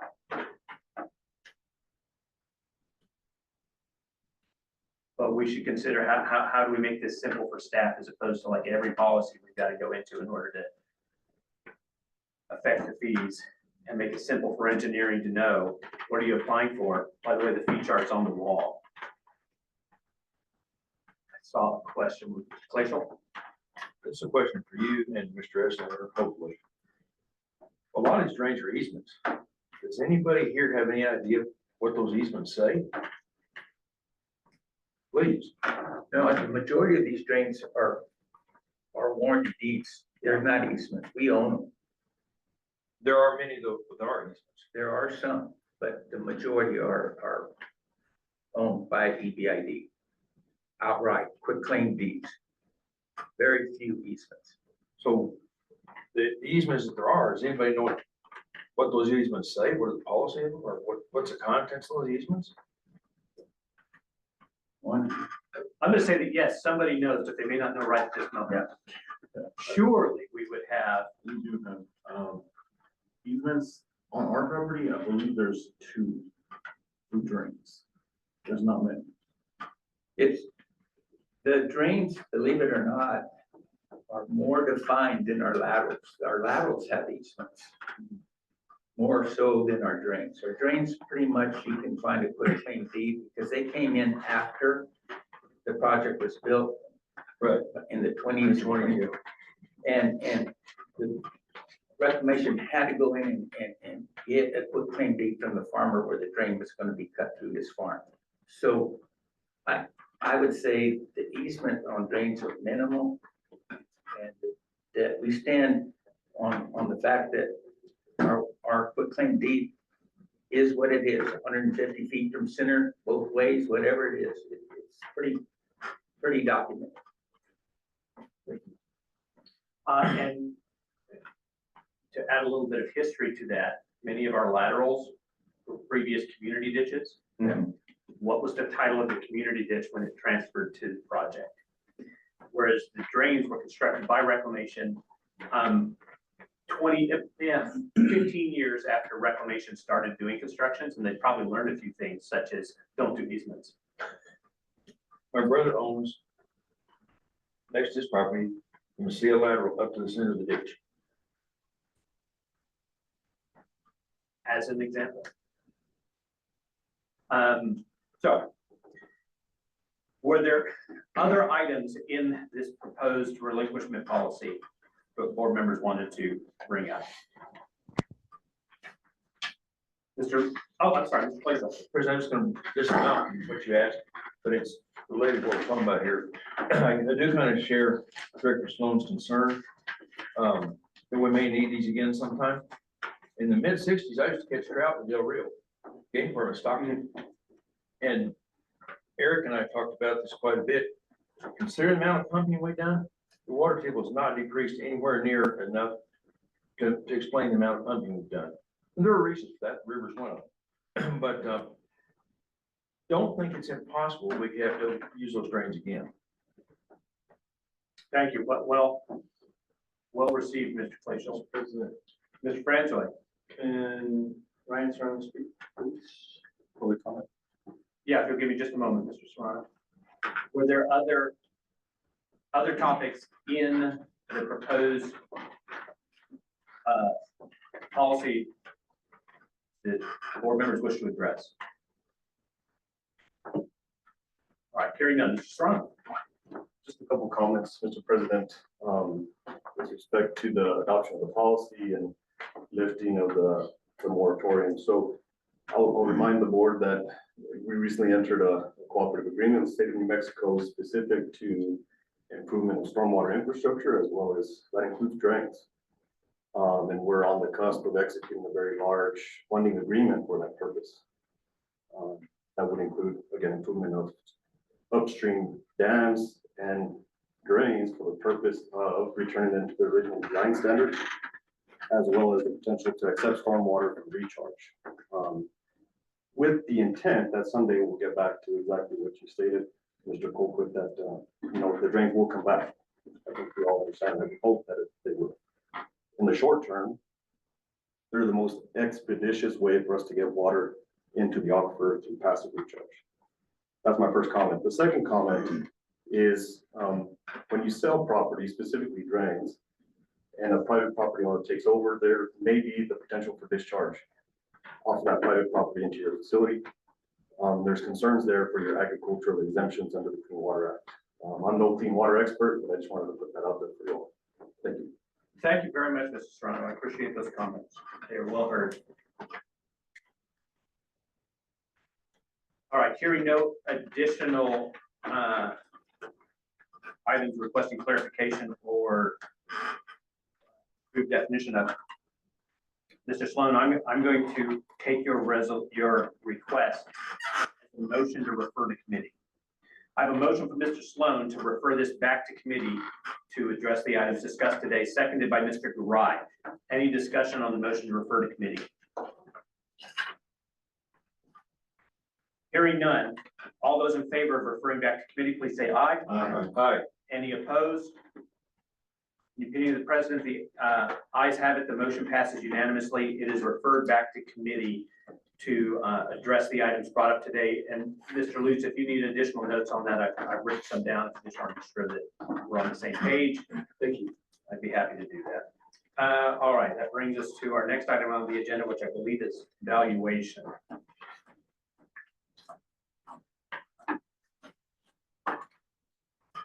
Next item on the agenda is discussion and potential approval of the minimum sale price per acre of sales of EBID property. Mr. Colquitt.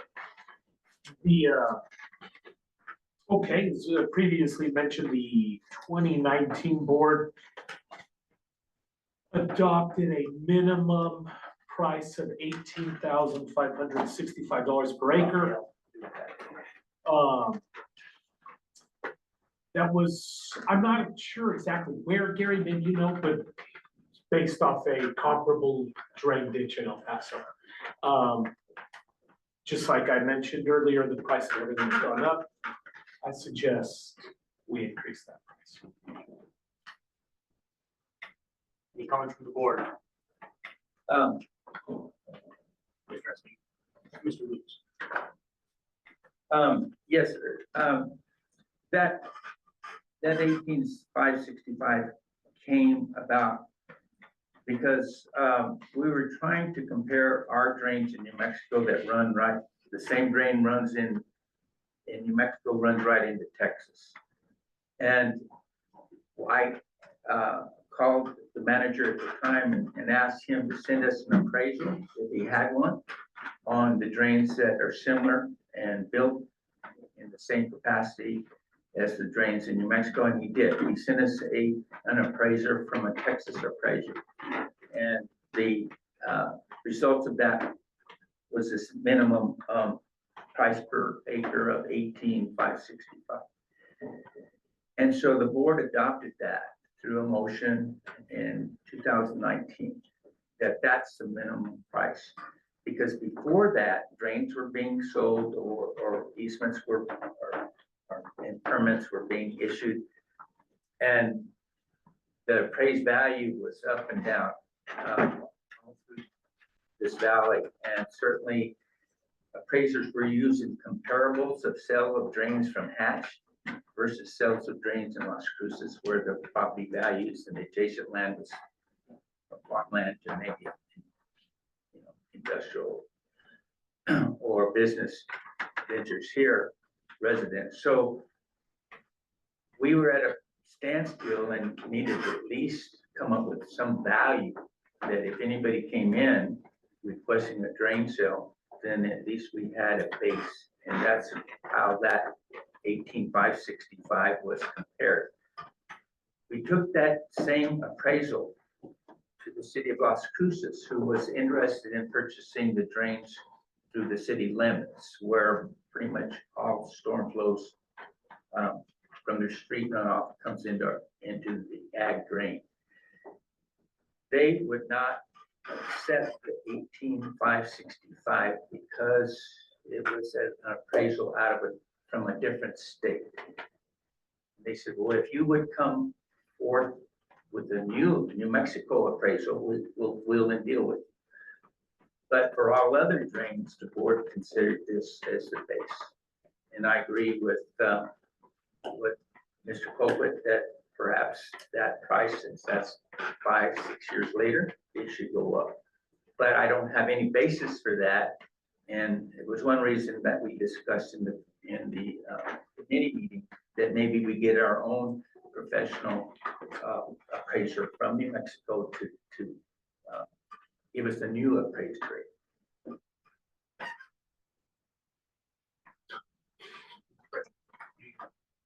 My only comment, I feel like this is like a cart before the horse maybe, so I would kind of suggest. Clean it up. I would send this back to committee, have you guys come back with the price and maybe.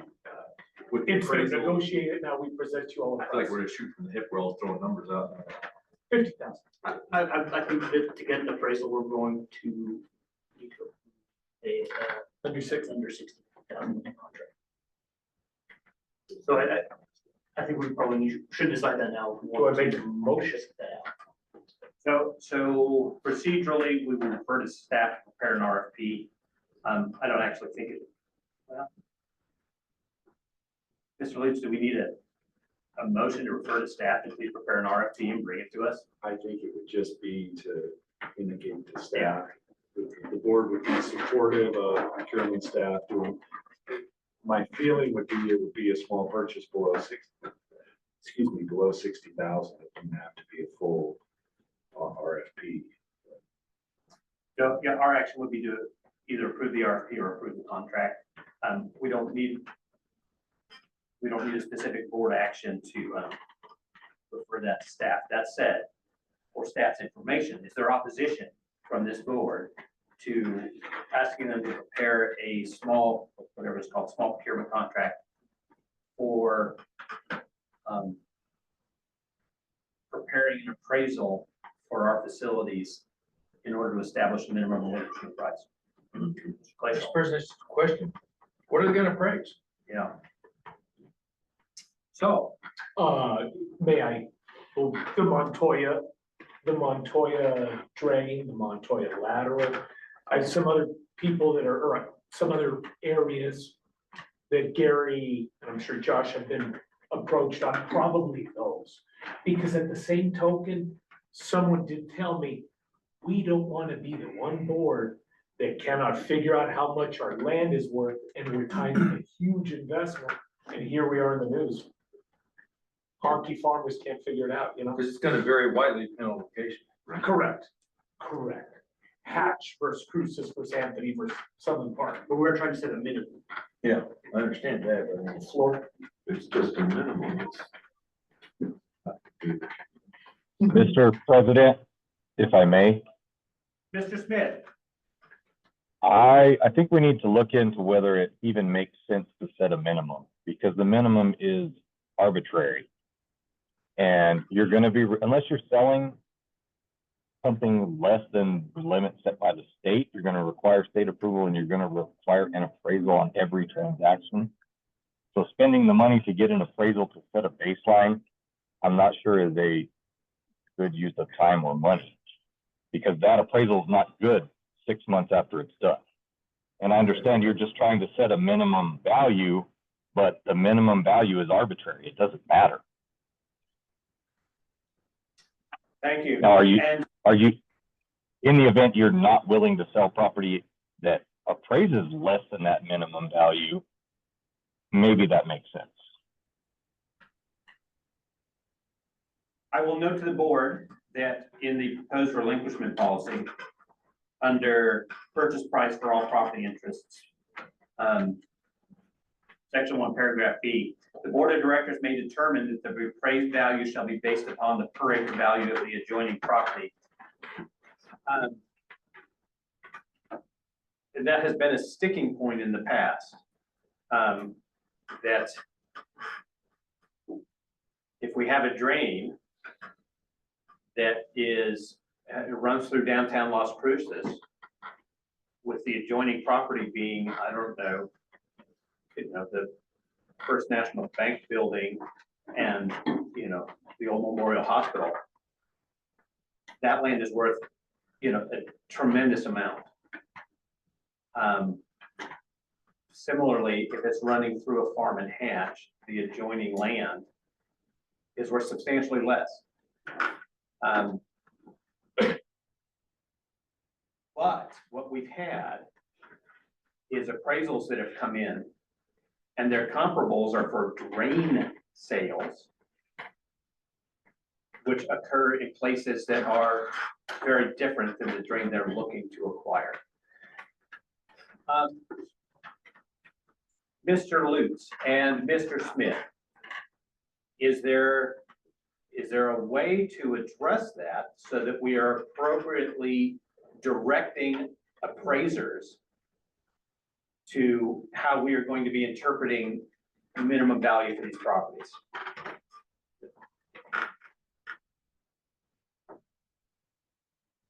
Mr. Franzoy. I think Josh is right. Minimum value is already set, but you would have the appraiser appraise it at fair market value. As long as it's not below that minimum, it should be. And the board would have to approve the sale at that price.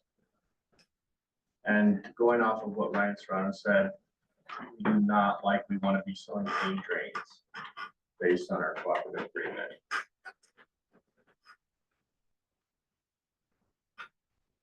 part of the idea of the minimum sale price was to give folks a place to look to say, do I want to go through this process of filing an application and asking the board of directors? And then I get all the way to where I spent the maximum amount of money for them to say, no, we don't like that value, we're not doing it. If the property is rounded to $20,000 an acre, if I'm not willing to consider this at $20,000 an acre, I don't need to consider asking them to relinquish it. And so while there is an arbitrariness to this specific property, the reasoning for setting that minimum value is not arbitrary.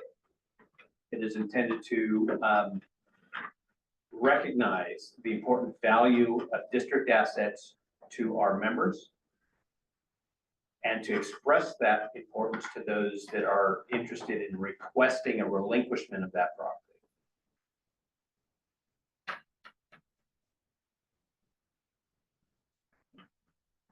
Mr. Chair, Mr. Esslinger. this issue, believe me, has gone round and round to past boards. And what we have found is that through this policy, it's required by the buyer to call for an appraisal and a survey. He has to do this on his own. If he calls upon that appraiser to do the value of that land and he appraises it low, we have no comparison. And that was the case pretty much with the city. They require two appraisals. The city does in their statutes. And they were going to go out and get an appraisal, but they were saying they would not take the appraised value of 1865 because it was an appraisal done in a different state. And so we're caught in that dilemma right there, just dealing with the city. And there's about 150 acres of drains that would be of interest to them, even based upon what Ryan's concerns are, storm capture. But if you hired a professional under a professional contract under 60 for an appraiser, you use him on a case by case, and then you call upon him and say, okay, we want all of the drains appraised down in the Montoya area where I showed PK. He goes down there and he gets appraised value. Then you have a comparable against that Texas, New Mexico appraiser down there. And that's all I'm saying is we don't have any comparables unless we have a professional appraiser to do those for us in the absence of just having one appraisal, and that being from the other party. Maybe that other party's appraiser appraises it very low, but our appraisal appraises it very high. Then we have it's a fact. It's not a guess. It's not our. So the question has always been, should we have our own appraisal contract under 60 that we could call on this guy to do a case-by-case appraisal on a sale of our property? And that's always been the issue, and it's come up again. That's why in the committee we talked about perhaps hiring an appraiser.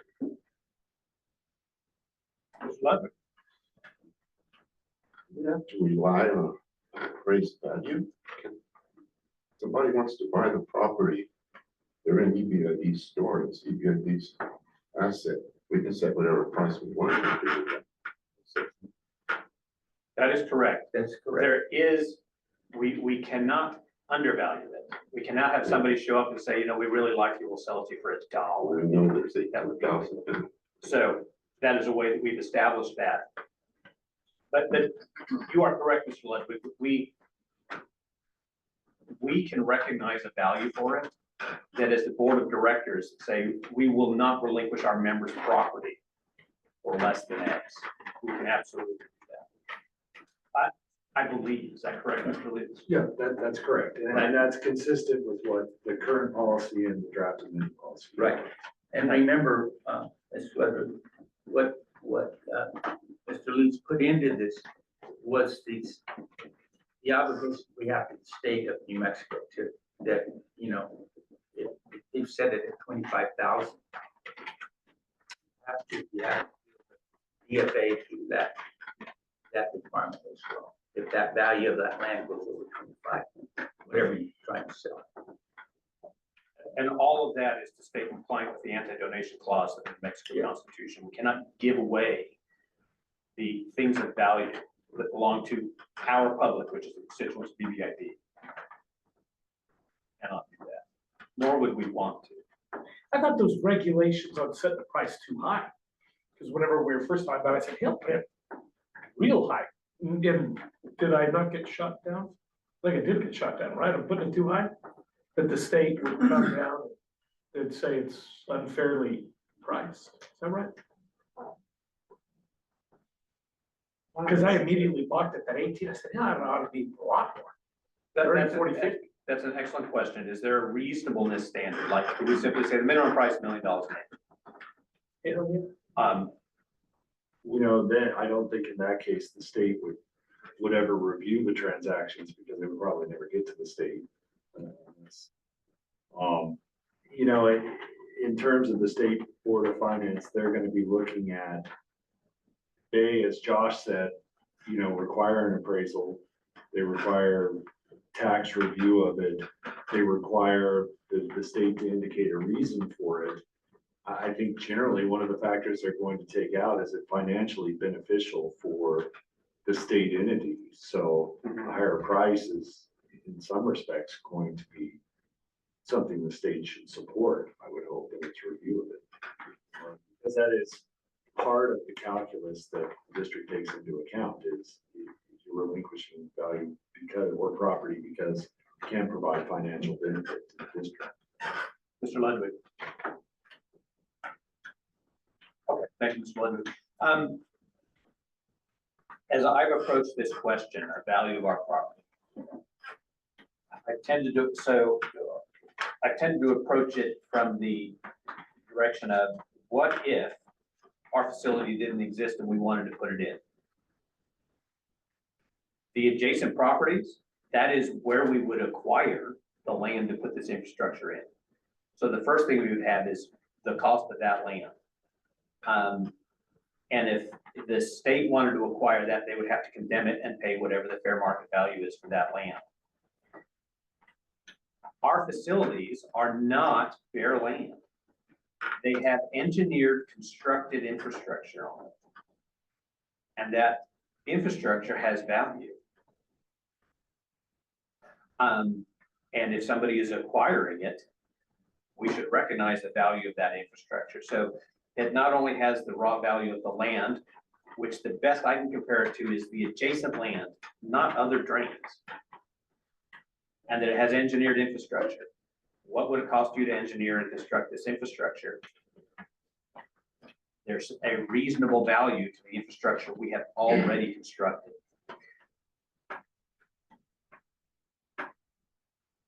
I don't know how to approach it so that other entities that have state compliance requirements, such as the city of Las Cruces, can get appraisals to keep them compliant.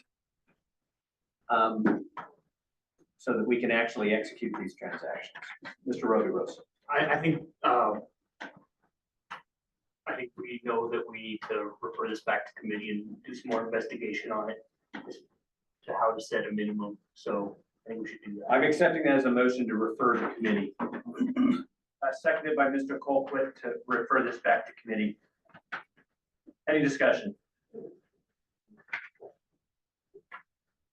But my only point on discussion is this and the policy. We understand that there are folks looking at us completing these policies so that they can utilize them. And so I would note an urgency to the committee. For the next board meeting. That would be great. That's what we shall see.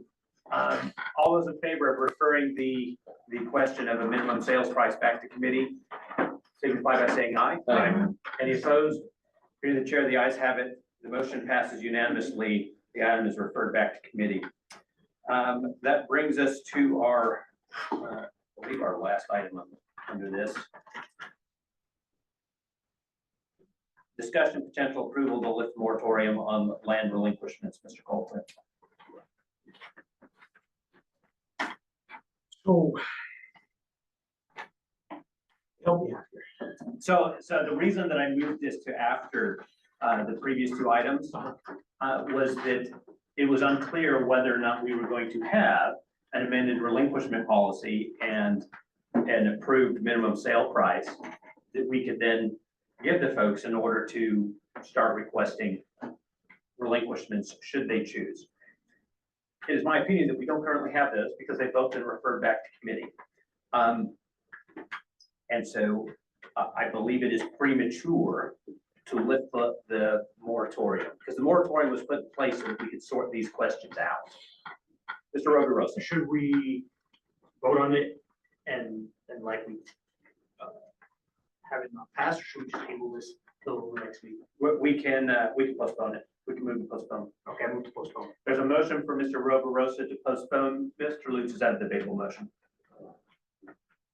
I think we can debate the time to postpone it to. Yeah, We can no longer debate the. I got item. asked that at a prior meeting and I got the answer wrong, so if I could stall for a few minutes. We're gonna stall for a moment. Is there a second? A second from Mr. Sloan. Motion on the floor is to postpone this item. Be postponing it for when, Mr. Roderosa? Until the next board. Mr. President, it is debatable. It is debatable. Does anyone have so either in support of or in opposition of postponing? I think it's appropriate to postpone to the next board. And you reorganize everything. I'll get it all cleaned up. Hearing no further discussion, all those in favor of postponing the discussion of potential approval to lift moratorium on land relinquishments to the first board meeting in March, please signify by saying aye. Aye. Any opposed? Opinion of the president, the ayes have it, motion passed unanimously. I want to thank the land use committee for the work they've done. I want to thank the board members for considering the work they've done and giving them feedback. And to those that are watching us closely to complete these policies, we are working on them diligently, rapidly, and have good policies for the members of our district and those that wish to utilize those policies. That brings us to the manager's update. Mr. Franzoy. Yeah, so 2 items on here. First is the irrigation leaders workshop. That was in Phoenix, Arizona. We did a great job. She's not here presenting. It was a very great networking opportunity, very informative. And we have identified some additional potential funding there. So all in all, I think it was great as usual. I think you do a great job putting it together, and I think it's great to connect with other irrigation districts and realize that they're in very similar situations we are, or they're experiencing things that we may experience down the road. Thank you, Mr. Franzoy. I would also like to commend Ms. Barros on the presentation she gave. She was on a panel discussing the role of the executive secretary and how to be effective. And when it came to polling the group on how we do time management, every member of our district said, Naomi takes care of it. That's how I manage my time. That's how I'm where I'm supposed to be, when I'm supposed to be there. And so besides the presentation being exceptional, I want to thank Madam Secretary for keeping me where I'm supposed to be, when I'm supposed to be there, prepared to do what I'm supposed to do. Thank you. The second item was AgFest in Santa Fe. I was not in attendance there, so if anybody would like to provide updates. Mr. President? Madam Secretary. Just a little update, AJ and Juan and I attended and we took the water trailer. I'll just give a brief discussion because they were great. I mean, that was a perfect choice for me to ask them to go. I kind of put AJ in charge so she can start leading the water treatment. The amount of comments and appreciation for the water trailer was outstanding. I cannot tell you how many people came up to us and said, I'd rather see this than get swag. There was a lot of people that said, this is what I would rather see. So that alone was amazing. There were people that, you know, were a little confused and thought we were part of Elephant Feud and asked us, where's the elephant? But the majority was just, they were in awe and appreciated that we were there. So thank you for letting us go. And I don't know if AJ want to say anything. Well, a lot of people appreciated, just us letting them ask us questions, and, you know, what it represents, what we're doing. Just that kind of back and forth really helps, but that communication with just the not constituents out there, but just letting people learn from us what we're doing out here. I very much appreciate the positive impression that you gave to those in attendance for our district, as well as the educational opportunity. Everywhere we go with that, it seems to be very well received. And I appreciate you all doing it, because I want to say, it is not easy getting that trailer all the way up to Santa Fe, getting it set up inside a convention center, and then standing there for hours talking to the public about what it is that we do as an irrigation district. And I'm grateful for you doing it. It is not a task I could do well. So thank you all for doing it so well. Mr. Roverosa. What do you think, Mr. President? We had many productive conversations with people in the executive and in the legislature. We had meetings with the team at ISC and OSE and AgFest. And we appreciate all of the time that they give to agriculture in the state. And we had meetings and had dinner with several representatives and senators, and we thank them all for the time that they give to us. And EBID is at Farmers Mountain Valley. Thank you, Mr. Roverosa. Mr. Roverosa had an opportunity to spend some time on the floor of the Senate as the guest of Senator Hamlin. And I think he appreciated that very much, and I appreciated that he did it and I didn't have to. I would be extraordinarily uncomfortable there. Mr. Roverosa looked right at home. I concur with the assessment that these trips in building relationships are critically important to our district. Mr. Pauly, who is our federal lobbyist, frequently says, do not make friends and ask for help in the same meeting. So to avoid doing that, you have to make trips where there's no obvious return to that trip. That has been very effective for our district, because when we need help, suddenly reclamation is showing up with tens of millions of dollars to help us when our district is in dire need of improving our infrastructure. So as you are available to attend, Mr. Chris attended with us, to other board members, as you're able to attend either with us or in lieu of us, myself and Mr. Roverosa. We encourage you to do so. The more of our faces that are known, the more opportunities that we have to build relationships, the better equipped you will be when you need to ask for help. Mr. Roverosa. I'd like to add that Ms. DeVore was very effective in setting up meetings. She knows everybody and has and everybody is happy to see her. So she is an effective lobbyist for us. Thank you. I concur. Other items on the manager's update, Mr. Brensler? No, sir. That brings us to engineering and maintenance. I'll give that. Mr. Brensler. So Leo and Alex are out, but here's kind of a quick update. So maintenance has gotten a total restructuring. We're getting super organized. I just released a model of staff to help us track our projects. We went through that on Monday. So right now we have 60 ongoing projects / maintenance items, engineering and fab included in that. But this does not include our weed control or canal maintenance or grant work that we're working on right now. In addition to that, we'll have our large scale grant projects kick off likely this fall. We have some of those set now. And then for some of the dam work under the ISC funding agreement, we're planning that out. Our strategy is kind of a and B strategy. A is maintenance that can be done on these dams is quick, that doesn't require risk assessments, will be done in the first year. After that, and the risk assessments come in, the large scale construction work will be done for those dams. And that is my quick update.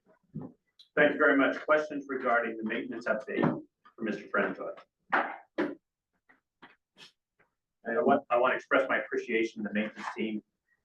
We don't see them in this boardroom very often. Setting things up so that Mr. Narvaez's team is successful when the irrigation season starts is critical to our district. So they're not seen there with the water, but they're important for the water to get there. One last thing to add, this model is kind of a planning tool and management tool for staff. However, it has been expressed to me by the board that they would like to see, which laterals and miles of laterals being cleaned. It includes drains as well as weed control and other projects. I was planning on presenting that at the next board meeting due to the expression that I have from the board to kind of see what the maintenance team is working on. So it'll be full transparency on those projects, the status and things like that. So if you guys wish to see that, I can set that on the agenda in the next board meeting. Would the board like to see that? I have a shaking head from Mr. Sloan, from Mr. Garai. Yes, if you would please, have that on the agenda for our first board meeting in March. Anything else, Mr. Prince? That is it. Just to the consent agenda. I would like to ask that permit 2024-L-145 and permit 2025-L-002 be pulled from the consent agenda. Those are regarding two buried fiber optic crossings. And anytime we've got a buried crossing, I just prefer to have some additional scrutiny to it. Any other requests to pull items from the consent agenda from by the board? Hearing none, I will accept the motion to approve the consent agenda. I move to approve the consent agenda. I have a motion from Mr. Roverosa to approve the consent agenda, I'll second. seconded by Mr. Garai. Any discussion? Hearing none, discussion is closed. All those in favor, please signify by saying aye. Aye. Any opposed? Hear the president, the ayes have it. The motion passes unanimously for the approval of the consent agenda. And then, Mr. Caballero, are you going to be presenting? Yes. Okay, if you would please, 2024-L-145 and 2025-L-002.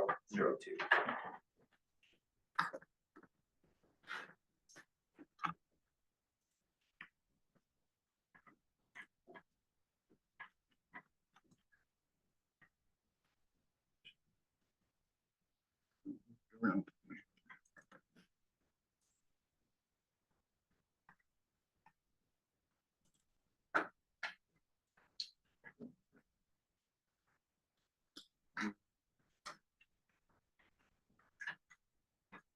One 145 was the first one, correct? Here we go. All right, so this is NTS Communications, Vexus Fiber LLC to construct, operate, and maintain a buried fiber optic line crossing the Mayfield lateral at approximate station 0+50 and at the Armijo lateral at approximate station 47+81. Our usual special conditions, no less than 5 feet below the design invert, and buried crossings must be encased throughout the EBID right away. Oh, yes.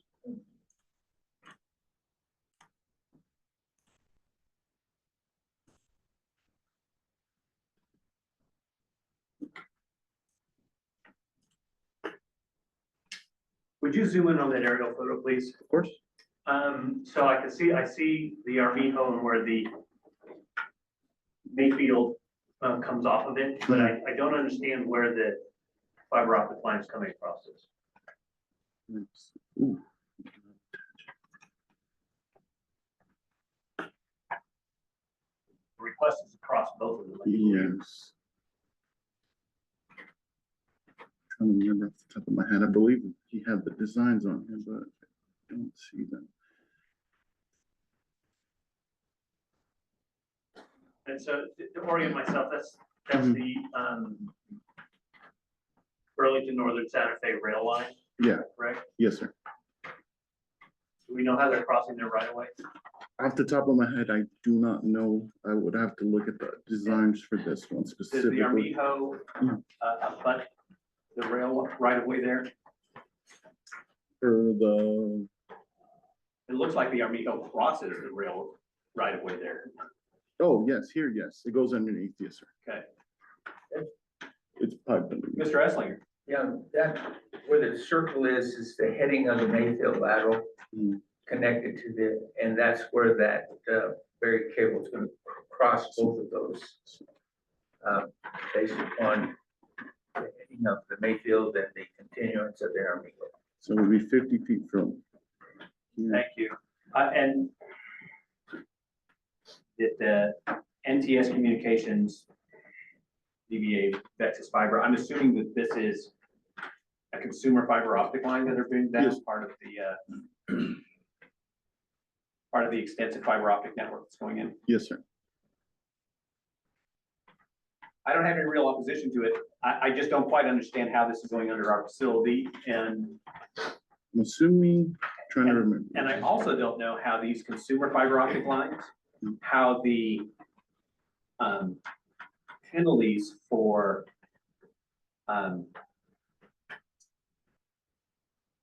breaking one of them applies to these consumer ones versus the previous telecommunication issues where you were, if you broke a fiber optic line, you were shutting down telephone service for 1 million people. Yeah. Oh, I've broken fiber. It's not good. So that's sufficient testimony. It's not good when you break fiber optic lines. And so That's true. ensuring that our district is adequately protected. We've got the items in our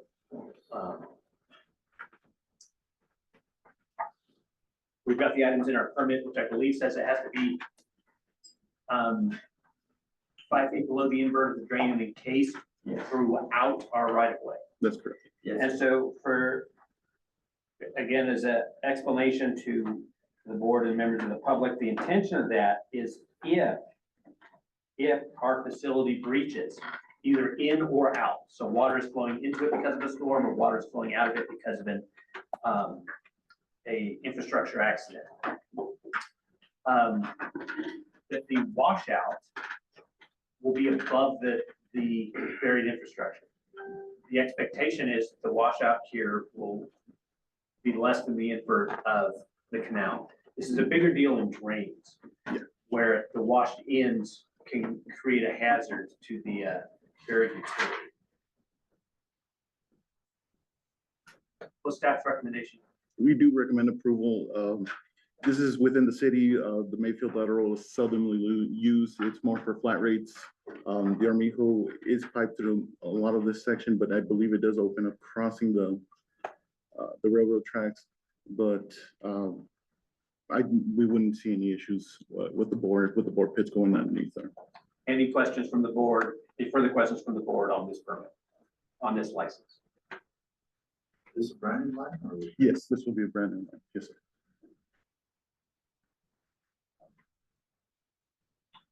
Hearing none, 2025-L-00.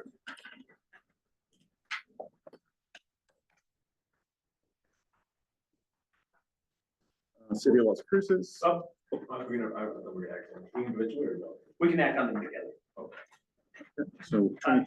Colquitt? What are their options? I mean, approve it, disapprove it. I mean, it's only A or B, right? Yep. And I'll tell you those I fiber mean, optics. and if we're disapproving it, we can refer it back to staff with a concern that could be addressed.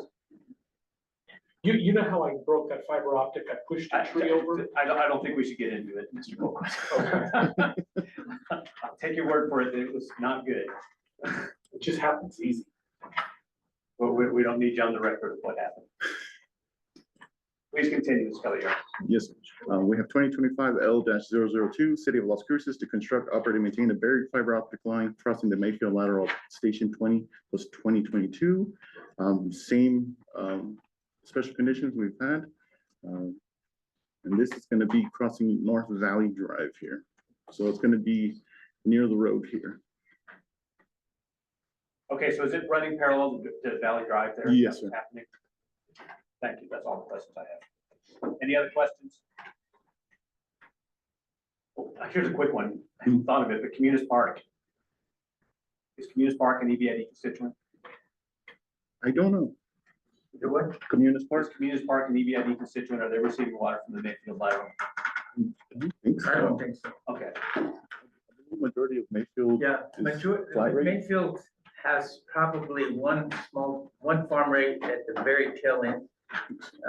And several small tracts, but it's pretty much residential area, as you can tell. and the reason for my asking is if Communis Park is flood irrigated from our facilities, there's concern for wash in.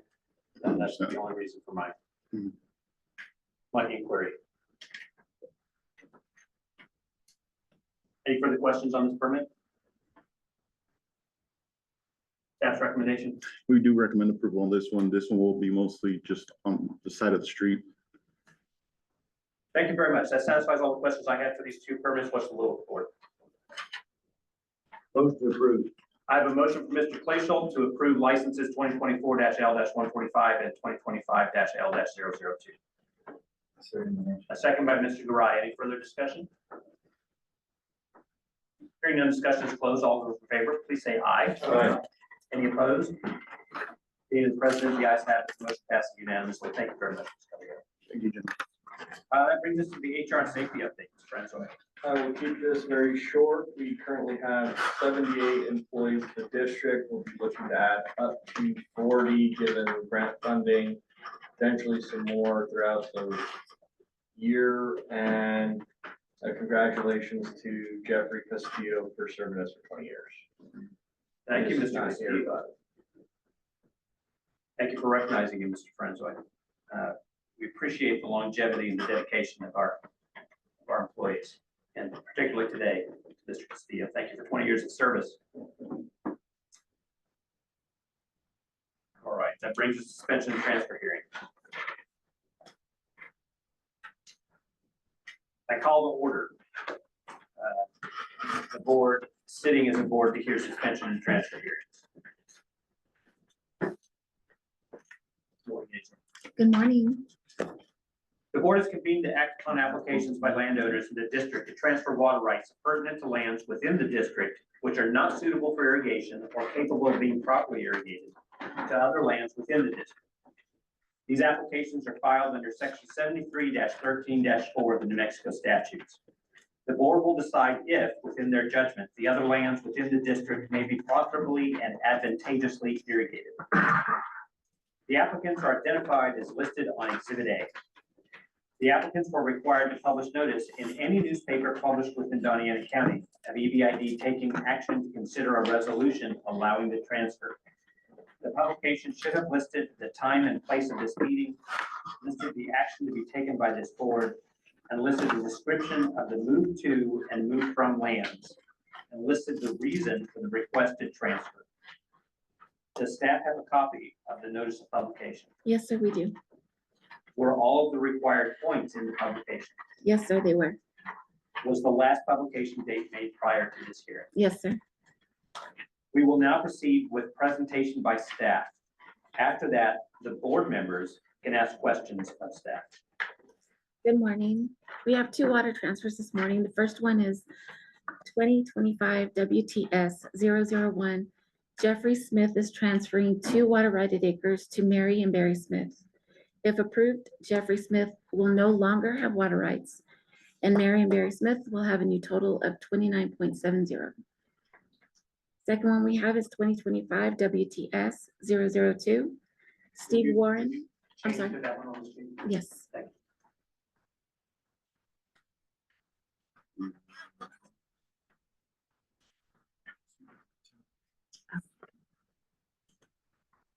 Second one we have is 2025 WTS 002. Steve Warren is transferring 0.92 to Rodney Kroskoff. If approved, Steve Warren will no longer have water rights, and Rodney Kroskoff will have a new total of 5.92. And staff recommends approval on both. Are there any questions from the board?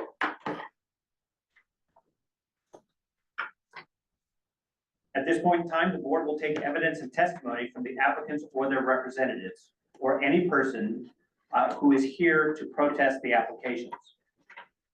We will proceed with any presentation by the applicants. After that, the board members and EBID staff can ask questions of the applicants. Would the applicants or their representatives introduce themselves? Carlson, do you believe that there's anybody online wishing to present? Thank you. Ms. Carlson indicates she does not believe the applicants are present. Are there any protestants who wish to speak? If so, please identify yourselves for the record.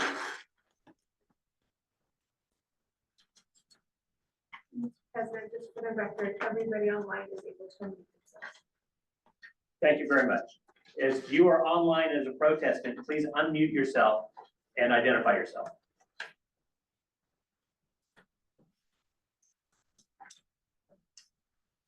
Hearing none. Are there any other comments from staff or the board? Some question, please. I'm looking at the second one, the 0.92 acres, Warren Crosstalk.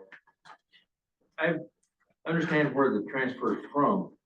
I don't have any reference where it's to. I mean, I've got the map. There's no, I don't know where it is.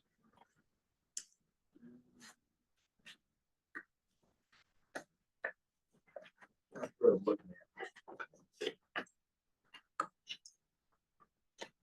It is up north along Hayride Road.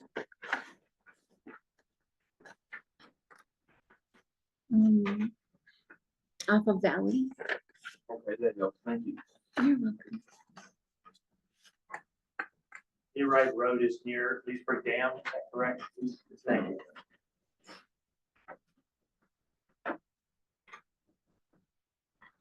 Are there any other comments? The chair will now entertain a motion to have a resolution to approve or disapprove the applications. Motion to approve. I have a motion from Mr. Clayshall to approve resolution 2025-S&T-02. Seconded by Mr. Garai. Any discussion? Hearing none, discussion is closed. All those in favor, please signify by saying aye. Aye. Any opposed? Being the president, the ayes have it. The motion passes unanimously. I will ask that the resolution be formalized as called for by section 73-13-5 of the New Mexico statutes, and that the secretary of the board immediately certify and file with the state engineer a true copy of the resolution and action of the board. If there are any protestants who disagree with the action of the board, you may appeal this decision directly to the district court as provided under section 73-13-4 of the New Mexico statutes. The chair will now entertain a motion to adjourn the board sitting to hear the applications. Motion adjourned. I have a motion to adjourn the board sitting in suspension and transfer hearing by Mr. Clayshall, seconded by Mr. Garai. All those in favor, please say aye. Aye. Any opposed? Being the president, the ayes have it. The motion passes unanimously. We are back to open session of the board of directors. Thank you. Thank you very much, Ms. Carlson.